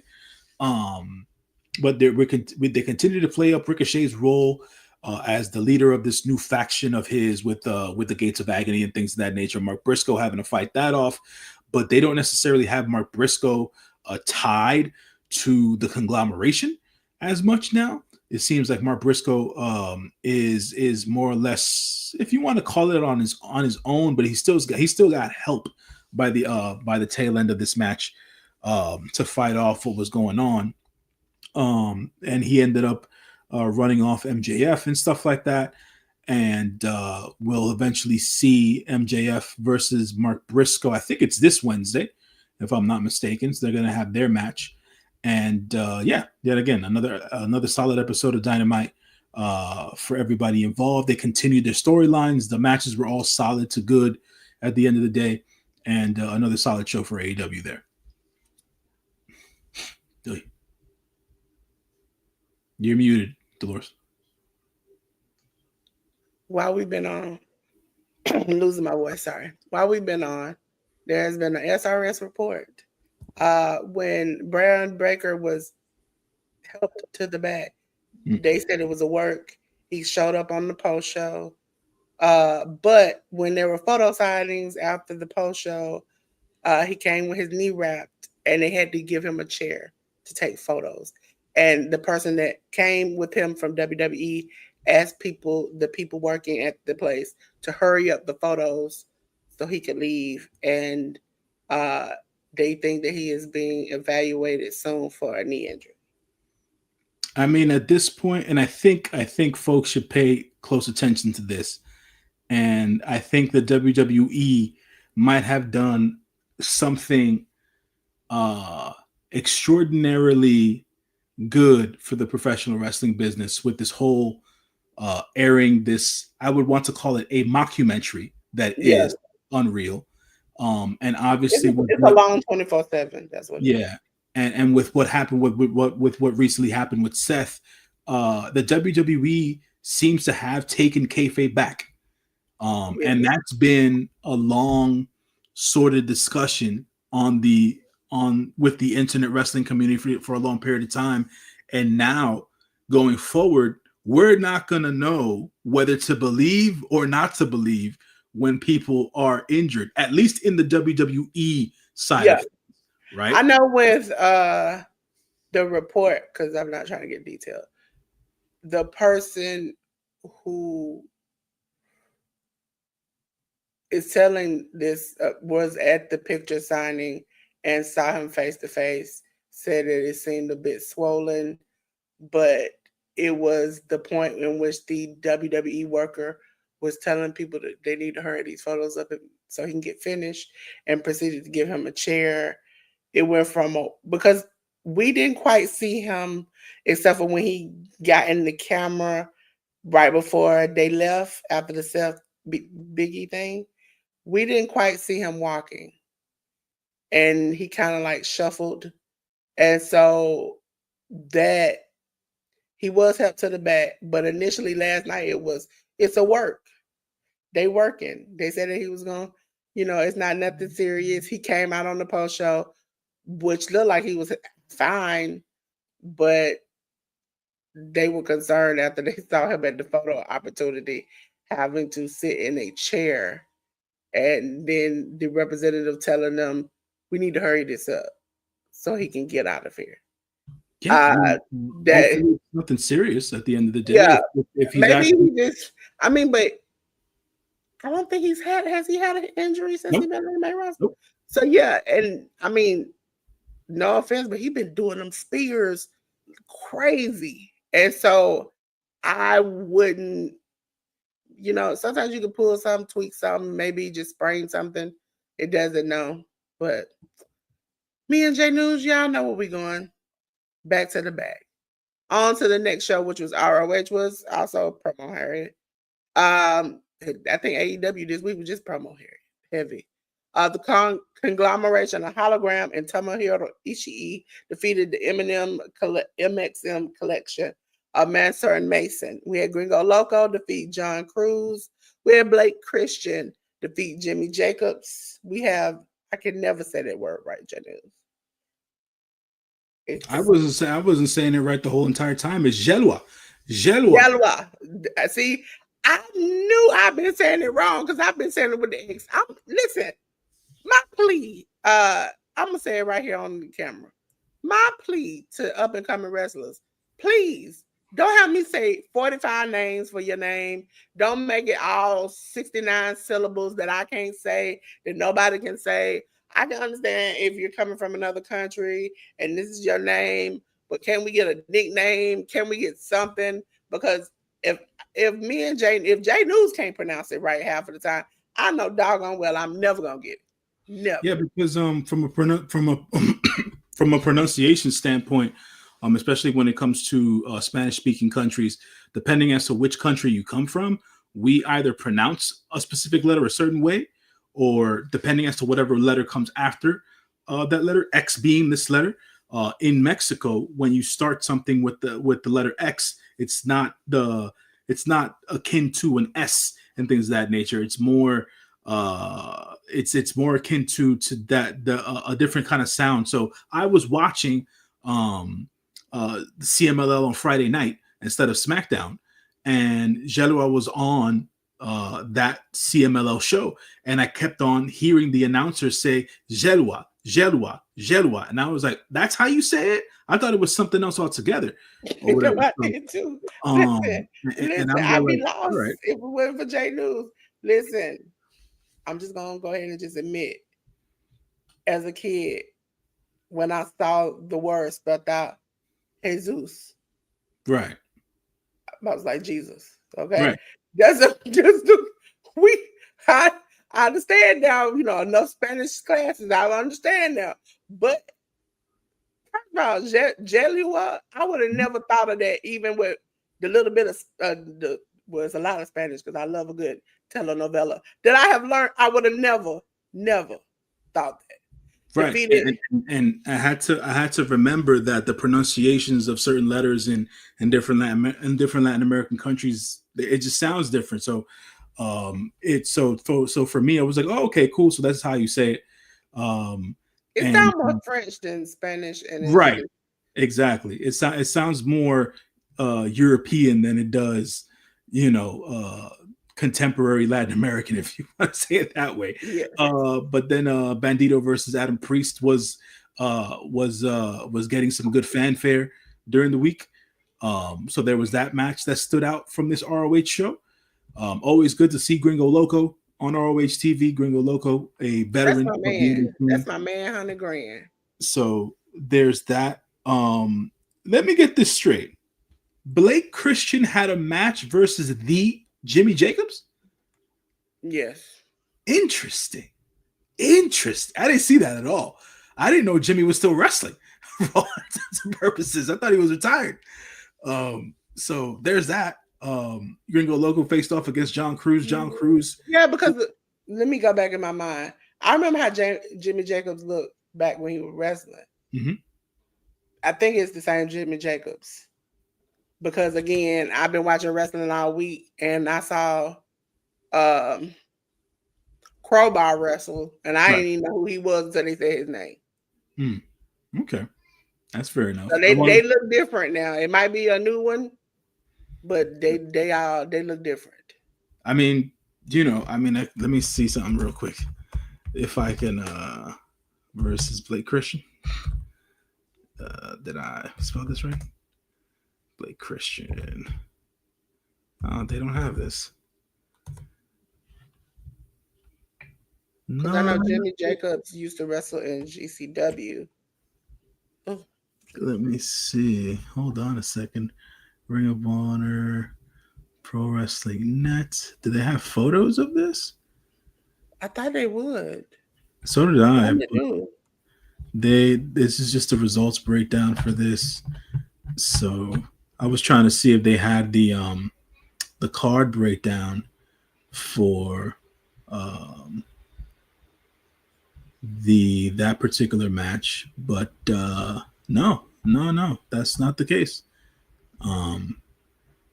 So yeah, Blake Christian.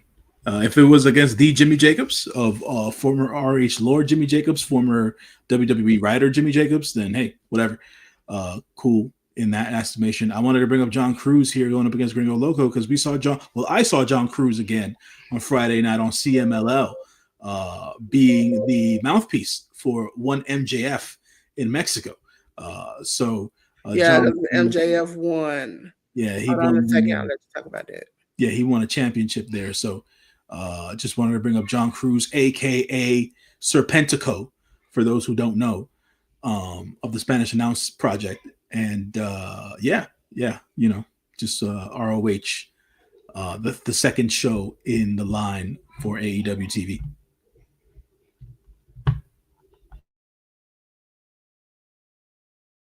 Oh, I think we lost Delores here, folks. That is quite the interesting bit of information. Wow. Never had Delores completely drop off the stream there. But to continue on, we're going to have to go without cards here for a bit, folks. So we just finished with ROH. Maybe Delores has come back on. Nope, she's coming back on, folks. But the next show up, we're going to be talking about is Collision. And Collision aired on Thursday night instead of Saturday night this past week. So it aired on the 31st of July. Just to run down the matches that went down on Collision. We had the AEW World Tag Team Eliminator Tournament quarterfinal match. It was Brodito of Bandito and Brody King defeating the Gates of Agony of Bishop Khan and Toa Leona. We had Chris Statlander go one-on-one versus the AEW debuting Lena Cross from Australia. We then had Thekla of the Triangle of Madness defeat Willow Nightingale. We then had the AEW World Tag Team Title Eliminator semifinal match, which had FTR along with Big Stoke go up against the members of the Bang Bang Gang, Austin Gunn and Juice Robinson. FTR won that match there.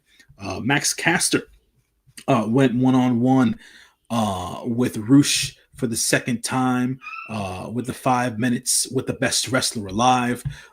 Roosh took his time beating Max Caster's ass, but he overran the 5 minutes, and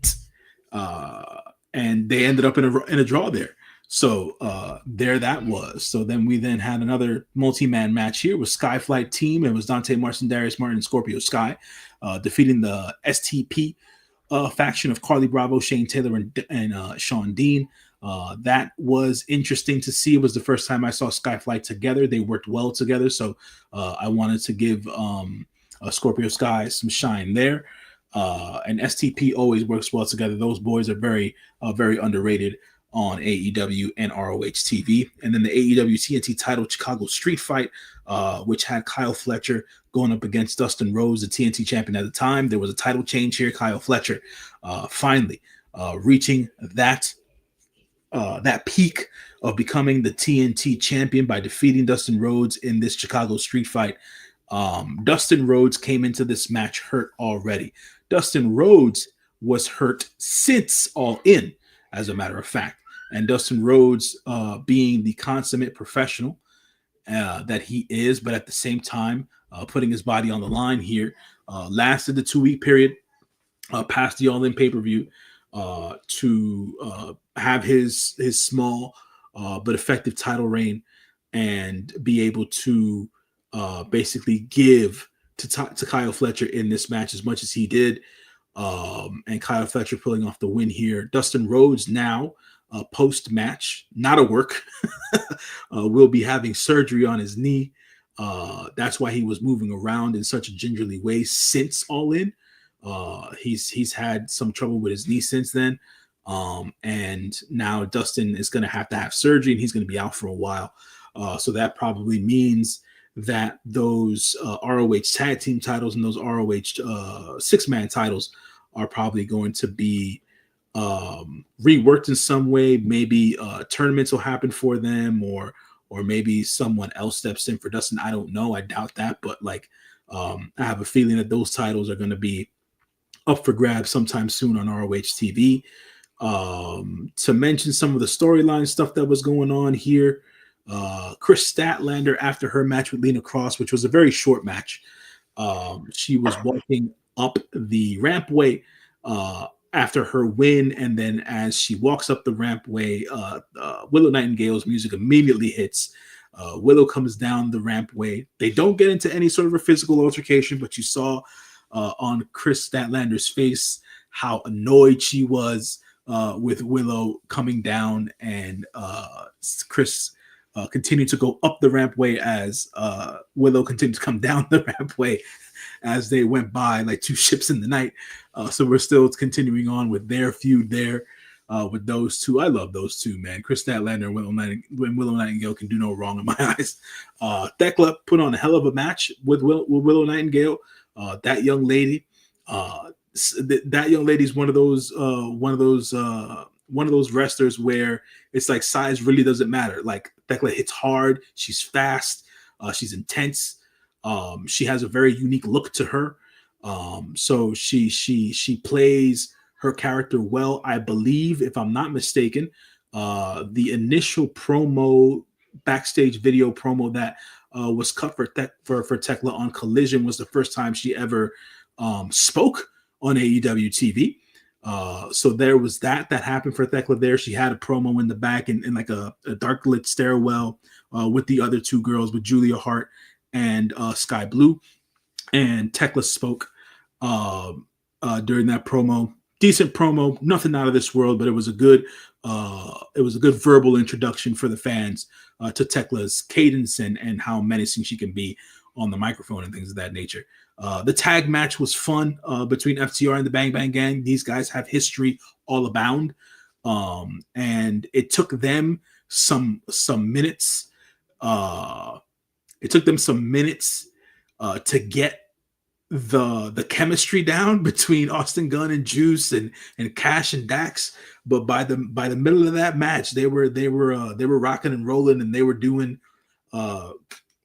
bits and getting their spots off and doing some very, very interesting storytelling there, where Austin Gunn, the majority of the match, I believe, was taking the beat down, and then for another good portion of the match, Juice Robinson was just kept out of the match until he got the hot tag. So there was that of it, that, you know, the tag team 101, keeping one of the members of the other tag team in your corner. FTR worked that to perfection there. But that we also had a small clip of Big Bill and Brian Keith watching the match in the back. As we know, or if you don't know, Juice Robinson and Big Bill have a long-standing history with one another ever since their days at FCW. And those two got into it at the previous episode of Collision. So we see that we'll still see whatever feud is bubbling there is between Juice Robinson and Big Bill. That's going to continue going forward. And I'm sure that Juice Robinson and Austin Gunn are going to continue to tag as the Bang Bang Gang. Unfortunately, due to the fact that that Colton Gunn and Jay White are out. Bit of funny business at the end of the day. The Bang Bang Gang, during their entrance, brought out Card Blade and Colton Card during the match. So I'd love to see that. I died in that. I was like, why? It was their funny bits. It seems like Juice is leaning back into the Wild Juice Man character, even though he did have that interview with Renee the previous week, where he was talking about being taken more seriously and things of that nature. But it seemed like, listen, we ain't trying to take you seriously, dude. The moment you came crawling out of the tunnel, I think it was All In All Out, and you proceeded to get to the edge of the tunnel where there's like the little entrance is, and you scooted over on your hands and knees like a dog and proceeded to take a hike like you taking a pee. At that moment, we don't want nothing else but fun of you. We don't care about nothing. You can be serious all you want to. All I think about when I see you now is you crawling like a dog and taking a little pee on the little stand. That, listen, I can't take it seriously no more. I think he's trying to focus on not doing that too much, but the wild man part of it, because you can even see he's growing his beard back. I can't believe him and Tony are like, they together at home, because they are two wild, crazy people. because Juice said it during his interview with Renee. He can turn it off, but it seems that it's very hard for Tony to turn it off. She can't turn it off. At the end of the day. Like when she's at home practice, like, like black and white, and you over there like, what? Yeah, he was saying during that interview with Renee that he gets timeless Tony Storm 24/7. It's just funny, man. I've seen some wild stuff this week of people you never thought would be together, or people that not together but they're moved. Like for instance, I don't know if you saw the clip of Penta in the restaurant showing this black lady who had a money in the bank briefcase in her hand how to do his walk, when he starts like pull off his glove, and he starts like doing it where his arm is behind her and he's like walking with her. And by the end, when he kind of like turns to do the little hand pose he does, he has his whole arm around her. Like they're a couple. And I'm looking at him and I was like, you slide something. I tell you what. He was like, people were recording. They were just full on recording. He was just having a good time in the restaurant. Full mask, full gear, everything. He's just having a good time. He's showing her how to strut.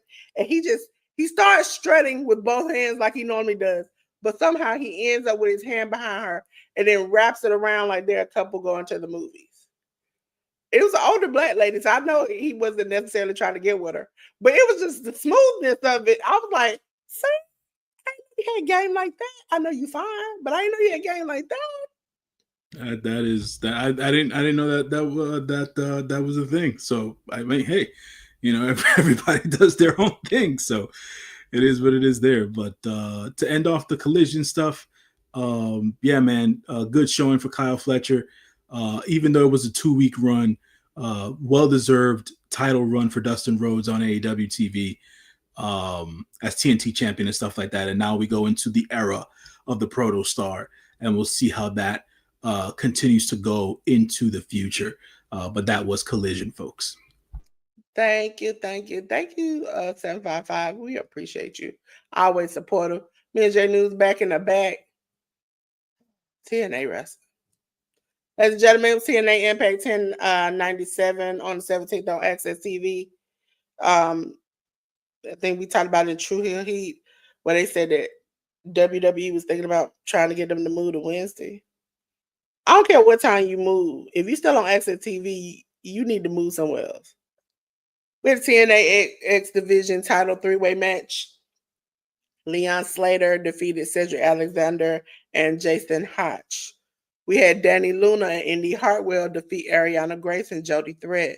We had the Rascals, Myron Reed, Zachary Wentz defeat the Nimitz of Nick and Ryan Nimitz. We had the TNA Knockouts World title match. Masha Slamovich defeated JC Jane by DQ. We had the System of Eddie Edwards and Moose defeat AJ Francis and Trent Williams. Man, God, Lee, I can't stand AJ Francis. Jado, did you see any of this? This wasn't last week's show, Delores. This was the show on the 17th. I probably put the wrong date, but this week. No, because Jody Threat had her, not Jody Threat.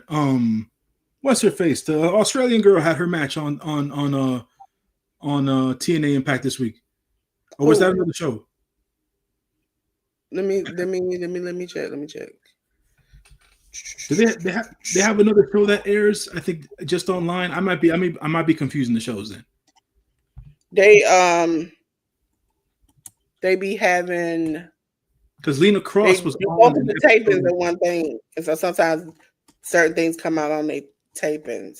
Yeah, because Lena Cross was on TNA TV this week, even though the show was taped the previous week. She was on TV that aired this week, so that's why I was a little confused. 1097 was 1097 came out on the 31st. Mm-hmm. Yeah, these are the matches: the Leon Slater, John Hodge, Danny Luna, all of those. So it's right. I just didn't put the right date. It's 31st. Yeah, no, because that must have been the other TNA show that they have that only airs online or whatever their streaming service and stuff like that.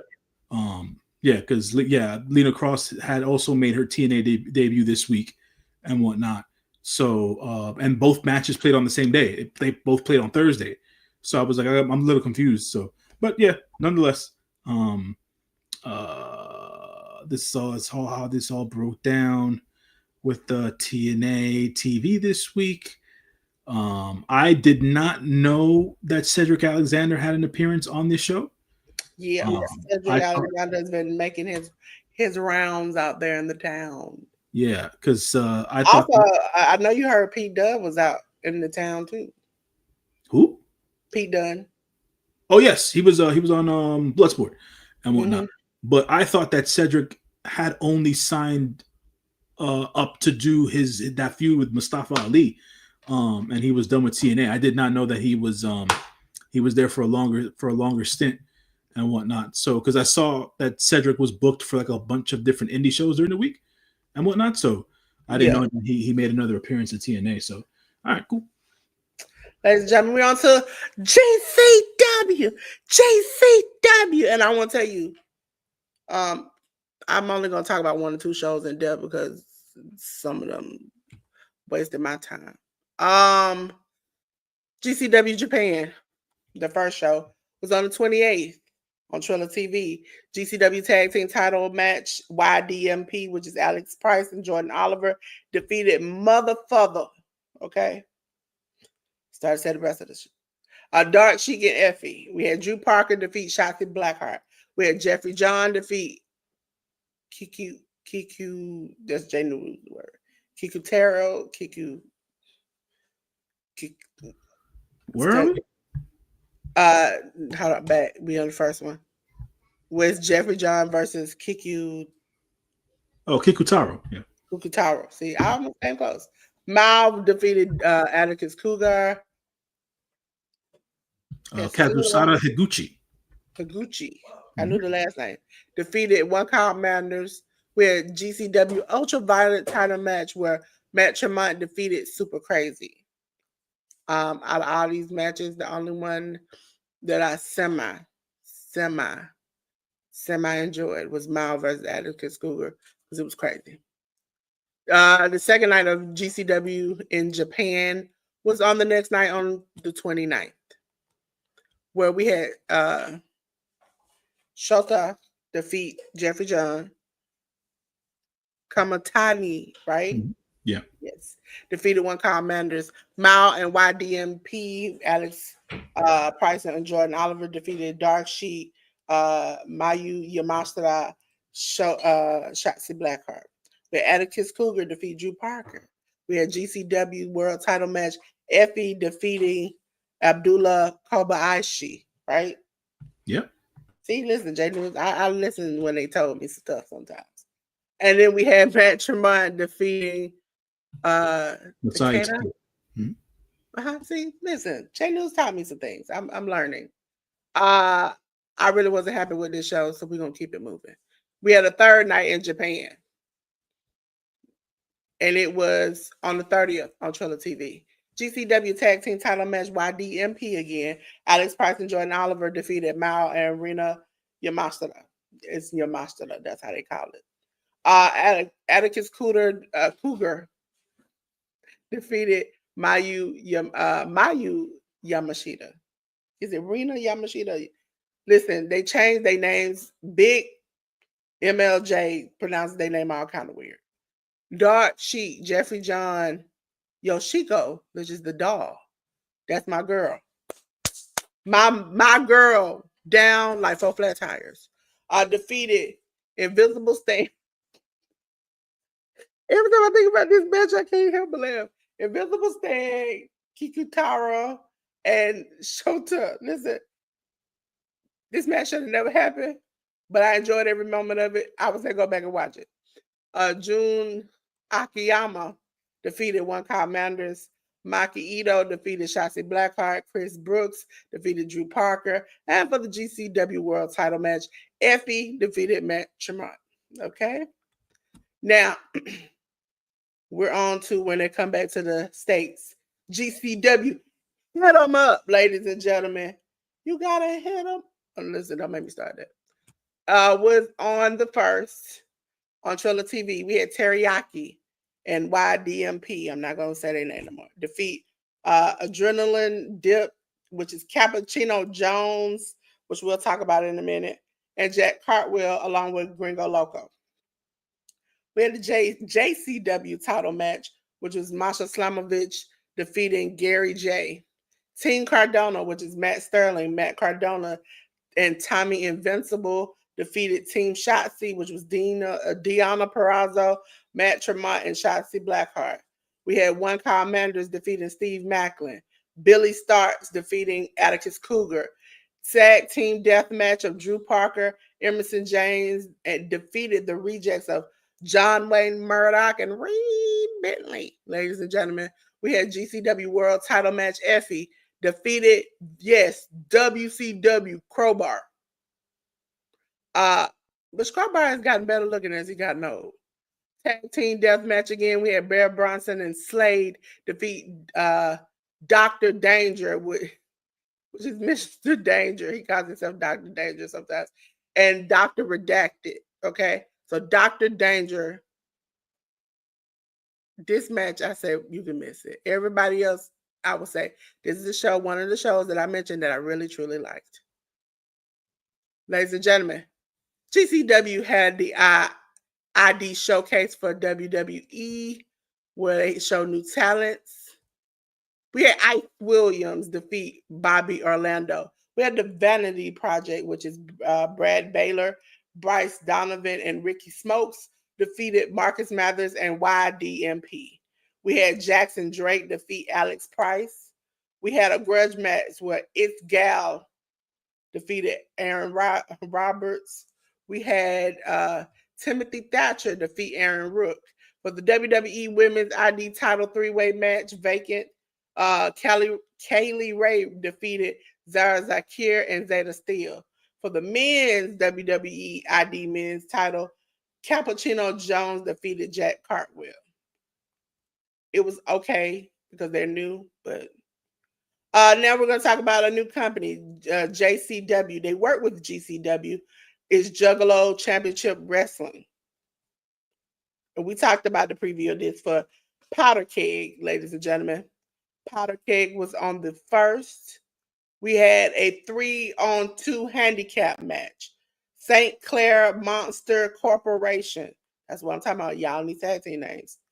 Congo Kong and Mr. Happy defeated Buddy Thomas, Corrigan, and Johnny Vega. We had the JCW Women's Title #1 contendership match. Haley J defeated Christina Marie. Mecca Wolf defeated Matt Cross. Alice Crowley, JP Grayson, Shane Mercier defeated, God dog, every time I have to say this, I feel so bad. Cocaine, Mike, Stephen Flo. We had JCW American title. Caleb Conley defeated Willie Matt in a no contest. Now, this is where I have a problem with this show, J News. In 11 minutes and 18 seconds. And then no contest. Okay. GCW Tag Team title match. YDMP defeated the Outbreak of Abel Booker and Jackson Crowley. Death match. We had Drake Younger defeating Joey Janela. And then we had a 6-man tag team death match where Team GCW One Call Manders, John Wayne Murdoch and Matt Tremont versus the Team JCW Hall of Famers of Too Tough Tony, Madman Pondo, and Mickey Knuckles ended in a no contest.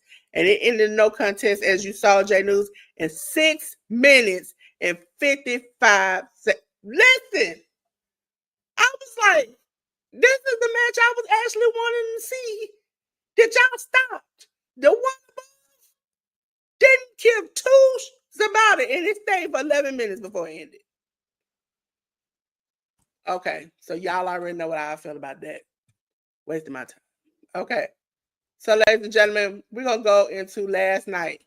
At 11 o'clock, I stayed up for you all to watch Emo Fight. Emo Fight was on the 2nd, which was yesterday, on Triller TV. Rollo defeated Kristen Napier. Kevin Koo, Mr. Danger, Oni King, Pero, and Teriyaki.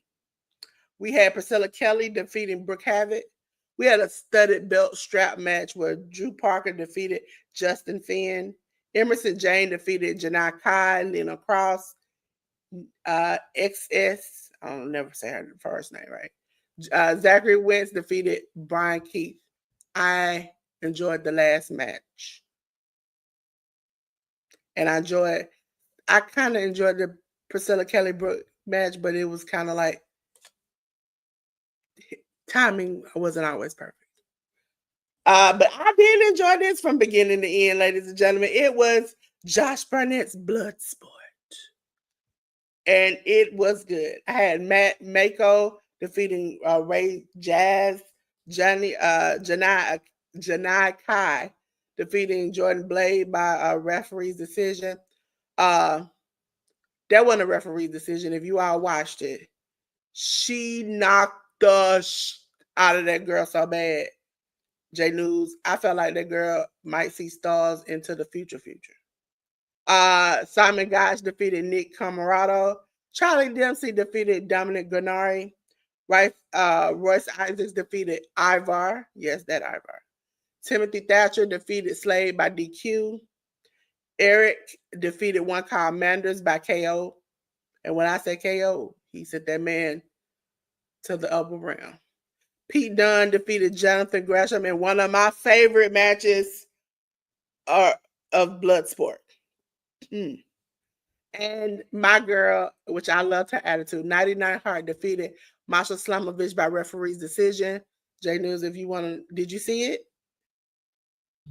No, I don't have Triller TV, and you want to get on the Triller bandwagon with your girl.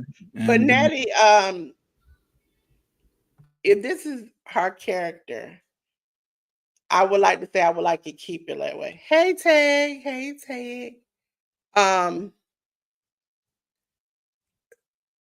She went to put the sharpshooter on Masha towards the end, put her middle finger in her face and rubbed it. Then Masha tried to counter it and try to get out of the sharpshooter and spit in her face as Natty spit back in her face and told her to go F herself. And then end up locking her and then getting on top and just start pounding her, just pounding her till the referee was like, hey, for her safety, I'm going to have to call this over with. It's a vicious, angry, foul-mouthed Natty that I have never seen in my life. And I'm enjoying every time I see it. I wish she could be like this on WWE, but I know she can't.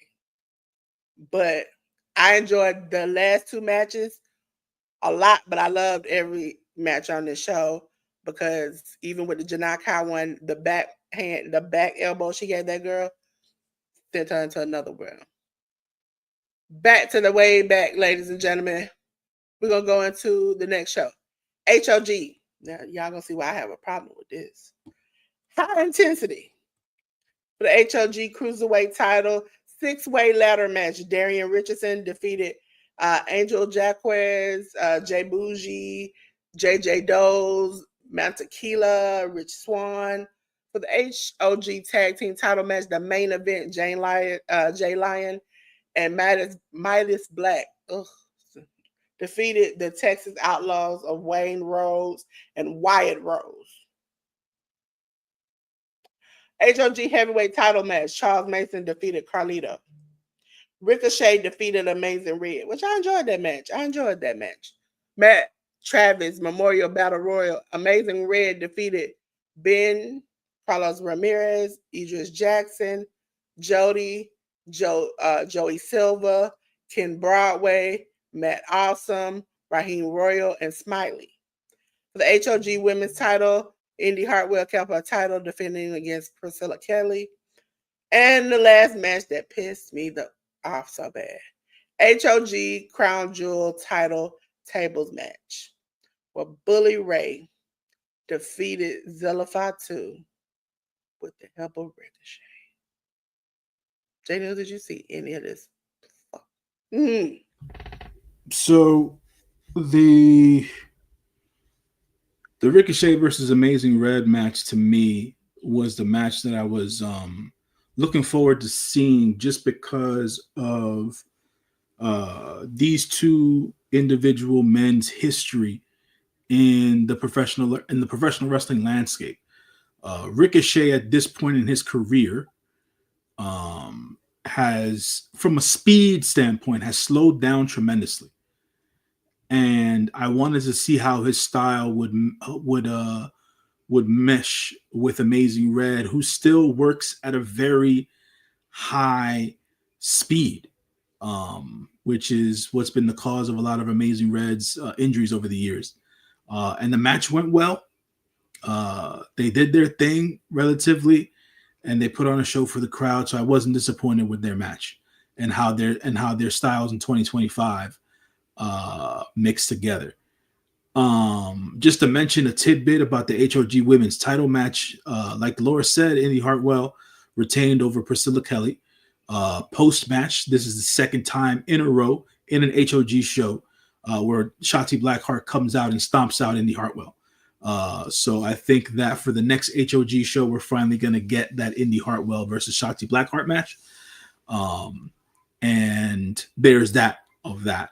And then to talk about the main event here, where Bully Ray helped defeated Zilla Fatu with the help of Ricochet, it seems that outside of AEW lines, Ricochet has decided to keep the heel train going, and he has decided to align himself with one of the most hated individuals in all of professional wrestling, be it on screen or off screen. And I know somebody who right now is maybe a little bit more hated than he is. I mean, I guess Rikishi. I'm not going into all that, man. He's. I think, especially when it comes to Rikishi and Bully Ray, right? The avenue that they're taking to garner. I would say before this match, when this match was announced, Rikishi had some words to say about his relative Zilla. Zilla then proceeded to respond back like, "Man, you got my number. You could have called me instead of lowballing me in public like you did." And then, which made Mama Zilla mad, and she started to tell the truth that the boys moved in with them, and then she asked her husband, could she get them a development deal? Mm-hmm. It had nothing to do with her husband. She went and had asked her husband to get the boys trained. She took them up there. She got them there. She said they lived with her for months. He never asked how they were doing, never came to see them. Yeah, it was. I think that for all intents and purposes, like I said, I don't necessarily know what's real or what's fake, but it seems between Rikishi and Bully Ray, they seem to really thread that fine line when it comes to everything that goes on in professional wrestling, in either in the ring or outside of the ring and stuff like that. So they're keeping up their whatever version of kayfabe they're keeping up. You know, they're old school in that way. That's past kayfabe, because when she started to explode on that live and let her true thoughts and feelings go, because normally times you hear her say, "Oh, well, you know, I'm cool, da da da. The family's cool with me, da da da." She really let it be known that once her husband died, she lost every contact she had with him. And so that's why I was like, man, why did you have to air him out like that? And he even said when he responded back, he was not nasty. He's like, you have my number. You could have called me if you felt like I wasn't a developed wrestler. You could have taught me or gave me some tips and tricks to do, but instead you do this to me. Yet on that same podcast, say he would train Cardi B. You dissed your own relative and then say I would train Cardi B. The same things you talking about Zilla and what he doing or whatever. You should have been asking him, can you train him? Yeah, it's a bit difficult to understand as to what's going on there and what the real and what the kayfabe is or whatever the case is. I know that for a fact that what Zilla's mom was saying is true. The boys, the twins, Jimmy and Jay, moved in with their uncle Eki, aka Umaga, to train with him, as Umaga was the one who trained the boys to help them get their developmental deal with the WWE, and the rest is now history. At the end of the day, and and that's what her thing about it was. She was saying, as much as you say you help and train people, you did not train your own sons, and you did not, when they stayed at my house for almost a year or whatever, did not feed, clothe, or do anything for them. I was responsible for them, and I treated them like a mom. That goes back to WrestleMania weekend when you saw Jay and Jimmy drop the mic literally and running into her arms when they saw her. yeah, look, at the end of the day, there's always been, at least from the understanding of it behind the scenes, there's always been a disconnect, especially as the boys got older, between the twins specifically and their dad.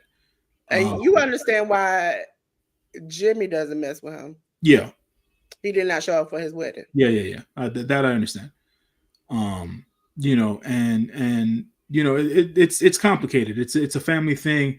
I'm not gonna go into that. At the end of the day, I just feel like uh, Rikishi and Bully Ray themselves, as I guess if you want to just put them into the category of old school wrestlers, they really try to tread that thin line and whatnot, between what real heat is and what real life is necessarily.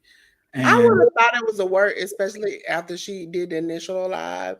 But his response back to it was, "This is what happened when you get a little bit of money."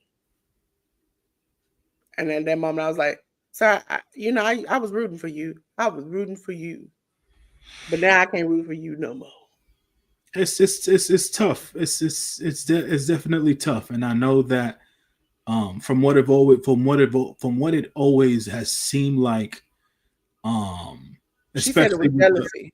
with Zilla's rise through the independent scene and all that stuff, that Zilla's always tried his best to try to connect with his family members and things of that nature, but there's always been this this bit of resistance with him and that side of the line. If I'm not mistaken, Dolores, you can correct me here. Yeah. I can be wrong about this, but didn't Rikishi also have some unfavorable comments to say about Jacob Fatu during that whole spiel as well? Yeah, if I remember right, yeah, he did. And it was the only common thing I would say between the two of them is both of them have spent time in prison. Yeah, outside of that, it is what it Outside is. of that, they two Yeah. different people. Jacob has a family. I think Mhm. Zilla might have some kids. Mhm. That's the only thing about it. And I think Zilla, even though his mama spazzed out, I mean, she's a mama. Uh and she was there for most of the stuff that before he was born happening. It was the fact that his response was, it seemed out of hurt. Like, I looked up to you. I appreciate you. If you had a problem with me, you should have told me. You didn't have to air it out, or at least speak to me first before you air it out. Like, that's all he was asking for.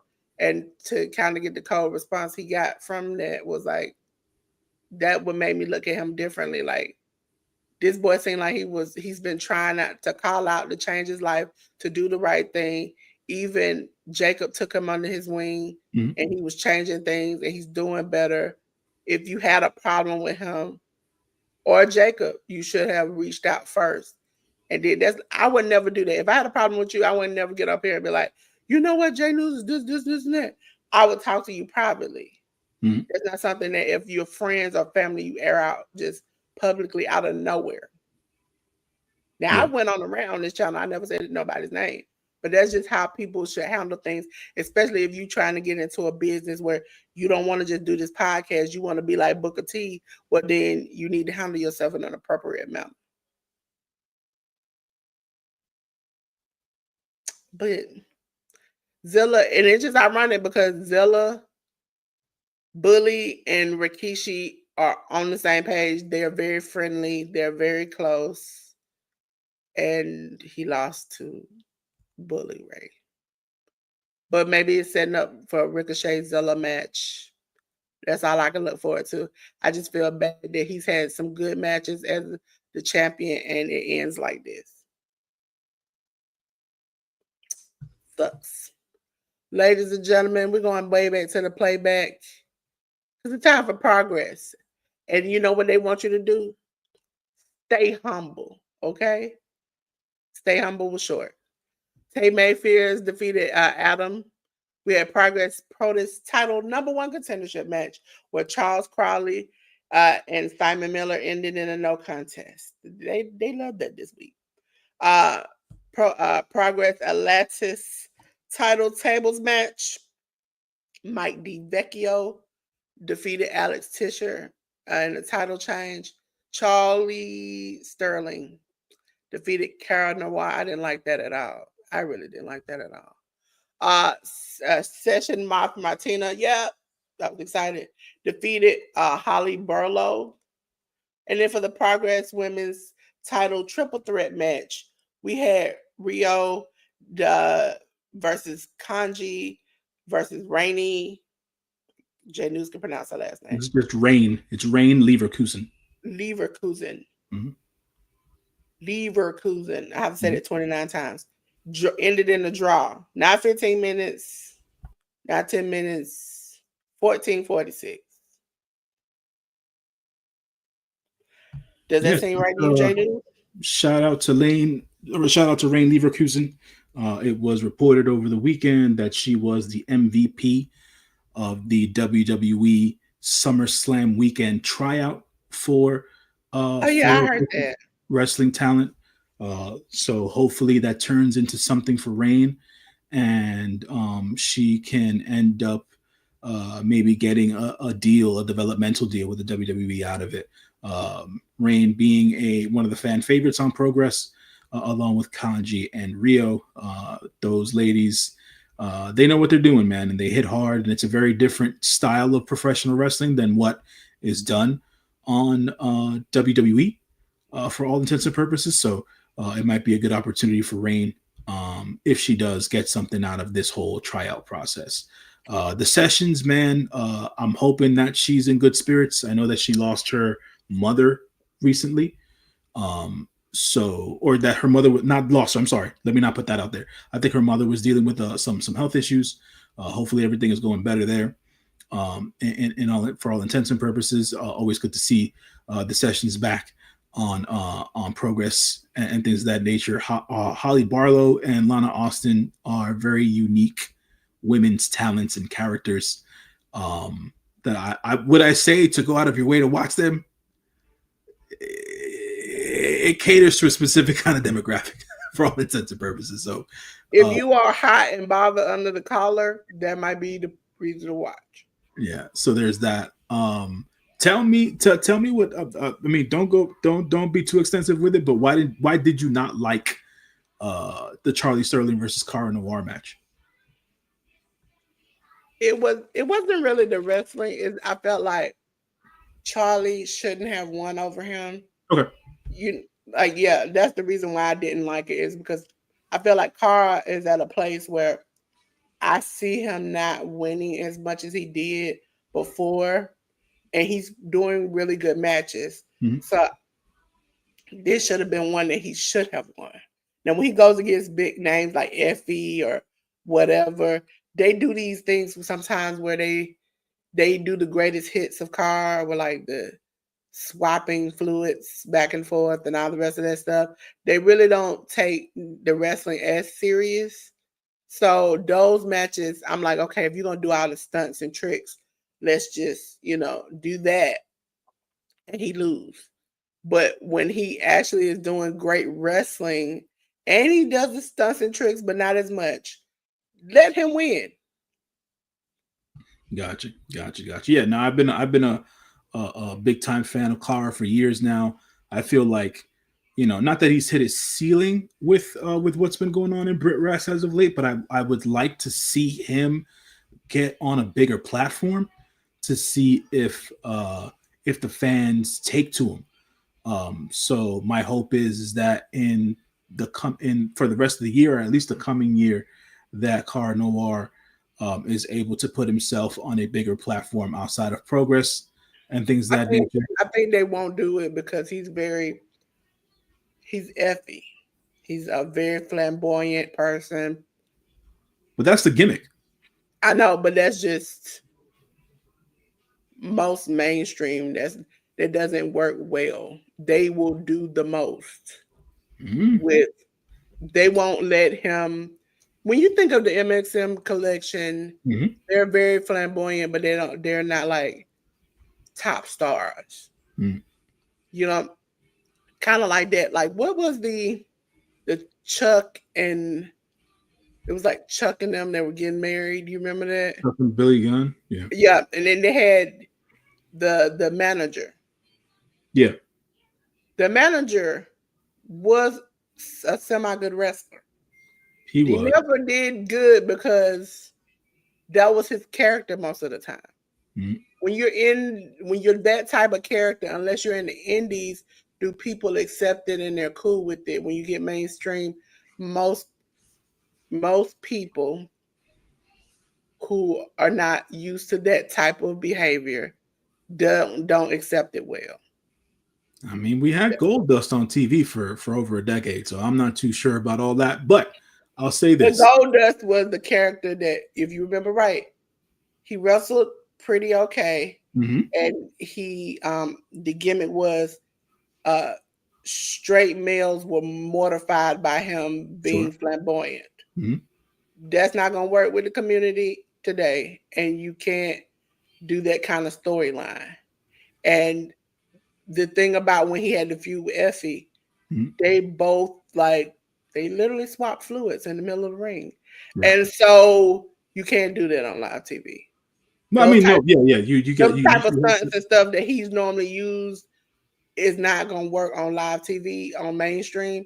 And so yes, he's a good wrestler, but outside of that, what character would he play other than he likes to do these flamboyant, weird things that really he can't do on live mainstream TV. I mean, outside of because he's always been a character guy, right? The more lewd stuff only comes to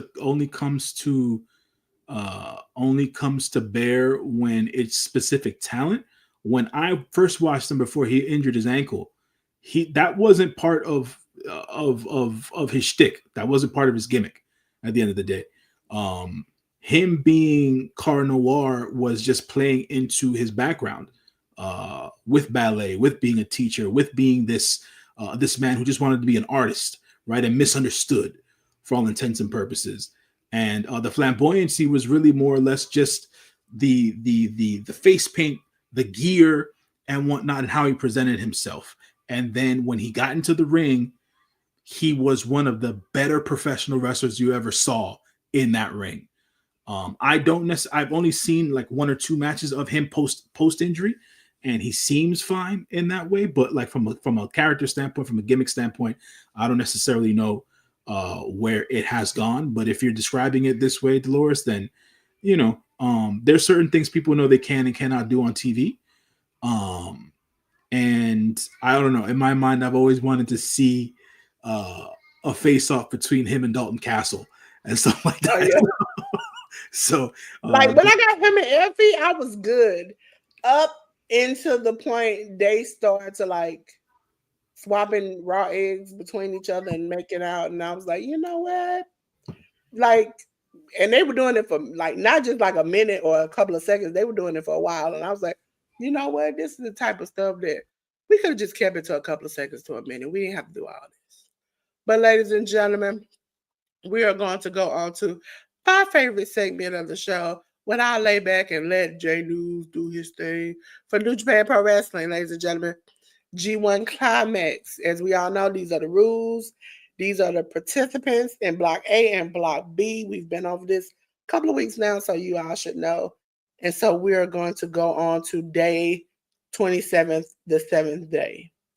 Yeah, day 7 on the 27th of July, G1 Climax 35. Tag matches to start off the show. We had El Phantasmo and Jado defeat United Empire members Great O'Connor, Jacob Austin Young, Katsuya Murashiba, and Shota Umino. defeated Daiki Nagai and Shingo Takagi. Bullet Club War Dogs, Drilla Maloney and Taiji Ishimori defeated House of Torture members Ren Narita and Yoshinobu Kanemaru. TMDK's Hartley Jackson and Zack Sabre Jr. defeated the Don Callis family of Konosuke Takeshita and Araki Romero. This was a Block A specific show. We had Yota Tsuji defeating Oleg Bolton. Callum Newman defeated David Finlay. Sanada defeating Tai Chi. Yua Uemura defeated Eagle. And then we had Ryohei Oiwa defeat Hiroshi Tanahashi in the main event of the show. We then go on to the 30th. We had Daiki Nagai and Yota Tsuji versus Masatori Yasuda and Tai Chi. Shomakato and Yua Uemura defeated Hiroshi Tanahashi and Katsuya Murashima. House of Torture members Sanada and Yoshinobu Kanemaru defeated United Empire members Callum Newman and Jacob Austin Young. TMDK members Hartley Jackson and Ryohei Oiwa defeated House of Torture members Dick Togo and Evil. And then we had Oleg Bolton and Toru Yano defeat Bullet Club War Dog members David Finlay and Gato. On to Block B action. We had a Yoshihashi defeat Gabe. That Yoshihashi gained the 2 points. Gabe Kidd had to forfeit. Gabe Kidd is now out of the G1 Climax with injury. The Great Okan defeated El Phantasmo. Drilla Maloney defeated Ren Narita. Shingo Takagi defeated Shota Umino. And Zack Sabre Jr. defeated Konosuke Takeshita in one of the better matches of the tournament so far. On to August 1st, we had Katsuya Murashima and Shota Umino defeat Shomakato and Yoshihashi. Bullet Club War Dog members Drilla Maloney and Taiji Ishimori defeated the Don Callis family of Konosuke Takeshita and Rocky Romero. El Phantasmo and Jado defeated Daiki Nagai and Shingo Takagi. Team DK's Hartley Jackson and Zack Sabre Jr. defeated United Empire's Great Okan and Jacob Austin Young. Block A, we had Callum Newman defeat Sanada. Evil defeated Ryohei Oiwa. David Finlay defeated Oleg Bolton. Tai Chi defeated Yota Tsuji. And Yua Uemura defeated Hiroshi Tanahashi. And that happened a couple of days ago. And then yesterday on the 2nd, we had the Block B day. Started with the tag matches. Oleg Bolton and Toru Yano defeated United Empire's Callum Newman and Jacob Austin Young. TMDK's Hartley Jackson and Ryohei Oiwa defeated Masatori Yasuda and Tai Chi. House of Torture members Sanada and Yoshinobu Kanemaru defeated Shomakato and Yua Uemura. Katsuya Murashima defeated Daiki Nagai and Yota Tsuji. And then House of Torture's Dick Togo and Evil defeated Bullet Club War Dogs David Finlay and Gato. Block B action. Shota Umino defeated Yoshihashi in quite the match. Shingo Takagi defeated El Phantasmo. Konosuke Takeshita defeated Joe Maloney in another good match for Block B on that day. Ren Narita defeated got the 2 points by default because of Gabe Kidd's forfeit. And then Zack Sabre Jr. defeated the Great Okan. Yeah. Preview time, folks.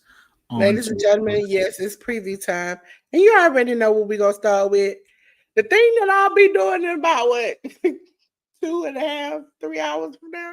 6 o'clock, ladies and gentlemen. I will be back. SummerSlam Night 2. And here's are the matches that we'll be having. The WWE Tag Team Title 6-pack tables, ladders, and chairs match. The Wyatt Six, Andrade, Ray Phoenix, the Motor City Machine Guns, DIY, the Street Profits, and Fraxium will all face off together. WWE Intercontinental Title match, Dominic Mysterio versus AJ Styles. WWE Women's Intercontinental Title, no count out, no disqualification match. What we just say it's a hardcore match. Becky Lynch versus Lyra Valkyria. For the WWE United States title, steel cage match, Solo Sikoa versus Jacob Fatu. WWE Women's World Title Triple Threat match, Naomi versus Io Sky versus Rhea Ripley. And for the undisputed WWE title street fight, John Cena will be facing Cody on the Luther Rhodes. Okay? I cannot wait. I cannot wait to sing some of these songs with you all and have a good time. So make sure you're here at 6 o'clock. On to J News. Yeah, we have the New Japan shows. We have one that took place this morning. We had the United Empire members, Great Okan and Jacob Austin Young versus House of Torture members, Ren Narita and Yoshinobu Kanemaru. El Phantasmo and Jado will go up against Bullet Club War Dog members, Drilla Maloney and Taiji Ishimori. Katsuya Murashima and Shota Umino will go up against Bullet Club War Dog members, Gato, and probably, if I'm not mistaken, Taiji Ishimori. No, not Taiji. We'll see what happens in that tag match there. And then Daiki Nagai and Shingo Takagi versus TMDK's Hartley Jackson and Zack Sabre Jr. We then have Block A action, Callum Newman versus Oleg Bolton, Tai Chi versus Ryohei Oiwa, Sanada versus Yua Uemura, Evil versus David Finlay, and Hiroshi Tanahashi versus Yota Tsuji. On to the 5th, which is this coming Tuesday. Masatoru Yasuda and Tai Chi will go up against United Empire members Callum Newman and Jacob Austin Young. Oli Bolton and Toru Yano will face off against House of Torture members Dick Togo and Evil. Hiroshi Tanahashi and Katsuyori Murashima will go up against House of Torture members Sanada and Yoshinobu Kanemaru. Shimakato and Yu Uemura go up against TMDK members Hartley Jackson and Ryohei Oiwa. And Daiki Nagai and Yota Tsuji of the Unaffiliated will go up against Bullet Club War Dog members David Finlay and Gato. Block B, we have Yoshihashi versus Konosuke Takeshita, The Great Okan versus Ren Narita, El Phantasmo versus Drill Maloney. Shota Umino will get his 2 points after forfeit from Gabe Kidd, and then Shingo Takagi will go up one-on-one versus Zack Sabre Jr. On to the 7th, which is Thursday. El Phantasmo and Jado will go up against Shomakato and Yoshihashi. United Empire members The Great Okan and Jacob Austin Young will go up against Bullet Club War Dog members Gato and whoever else that might be. They're going to probably take out one of those matches. TMDK, Hartley Jackson and Zack Sabre Jr. Go up against Bullet Club War Dogs of Drill Maloney and Taiji Ishimori. Daiki Nagai and Shingo Takagi of the Unaffiliated go up against House of Torture members Ren Narita and Yoshinobu Kanemaru. And then Shota Umino and Tomoaki Hanma are going to go against the Don Callis family of Konosuke Takeshita and Rocky Romero. Block A action. Tai Chi versus Callum Newman. Evil versus Oleg Bolton. Hiroshi Tanahashi will go up against Sanada. Yu Uemura versus Ryohei Oiwa. And then David Finlay and Yota Tsuji will have their main event that night. On to the 8th, which is the Friday, I believe. It'll be Hanma and Yu Uemura versus Bullet Club War Dogs, David Finlay and Gato. Hiroshi Tanahashi and Katsuyori Murashima will go up against Dick Togo and Evil of the House of Torture. Daiki Nagai and Yota Tsuji of the Unaffiliated will go up against United Empire's Callum Newman and Jacob Austin Young. Oleg Bolton and Toru Yano will go up against Masatoru Yasuda and Tai Chi. And then House of Torture members Sanada and Yoshinobu Kanemaru will go up against TMDK members Hartley Jackson and Ryohei Oiwa. Block B action goes as follows. El Phantasmo versus Yoshihashi. Gabe Kidd will forfeit his 2 points to the Great Okan. Zack Sabre Jr. will go up against Drill Maloney. Shingo Takagi will go up against Ren Narita. And then Konosuke Takeshita and Shota Umino will have the main event of that night.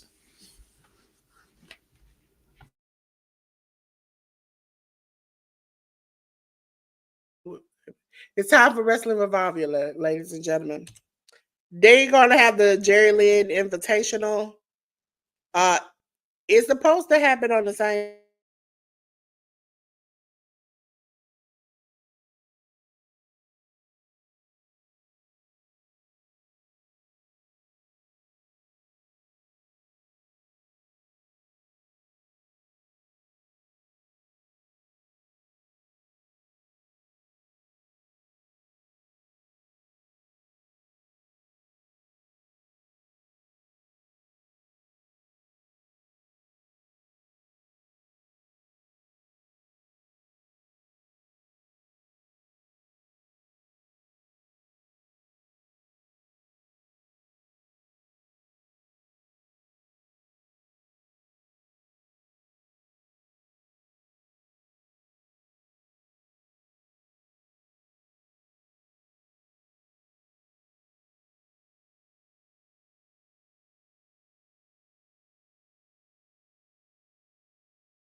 I already covered the Wrestling Revolver show there, Delores.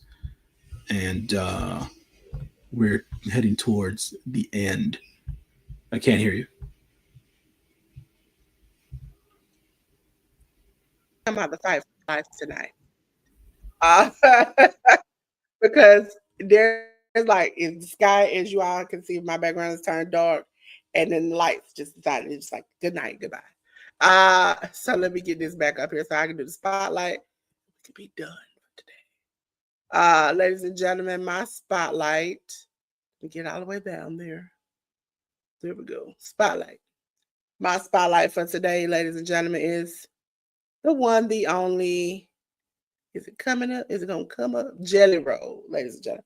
I'm on my mobile hotspot. Sorry if it goes a little slow. I chose Jelly Roll because I respect the brother put in the work that he's supposed to, that he has a good heart and he tries to do his best, and also that he lost his weight. And I really appreciated seeing it because somebody who's, did the weight loss up and down, big and small, round and round. I appreciate that he is very open and very public and very like encouraging to people because technically, if you think about it, if he's been over 300 pounds since fifth grade, he has been a big person all his life. He had no reason to change, but he chose for a better future for his family and also for himself, and also to just do what he wanted, what he's loved to do as a child, and that's wrestle. And so I made Jelly Roll my spotlight of the week. Jay, do you got anything to say about Jelly Roll? Nah, man, I think he's a cool dude. To be quite honest, over the years, just watching him and listening to his music and knowing his story, or getting to know his story and things of that nature. Um, some folks try to fit him into a box and label him certain things or whatever the case is, and then they get surprised by understanding as to how accepting of a human being he is, his struggles through life and all that jazz, and just getting out the mud, basically. Shouts to Jelly Roll and everything he's done for himself, his family, his career, and the people around him, man. So shouts to Jelly. Yes, yes, yes. Back.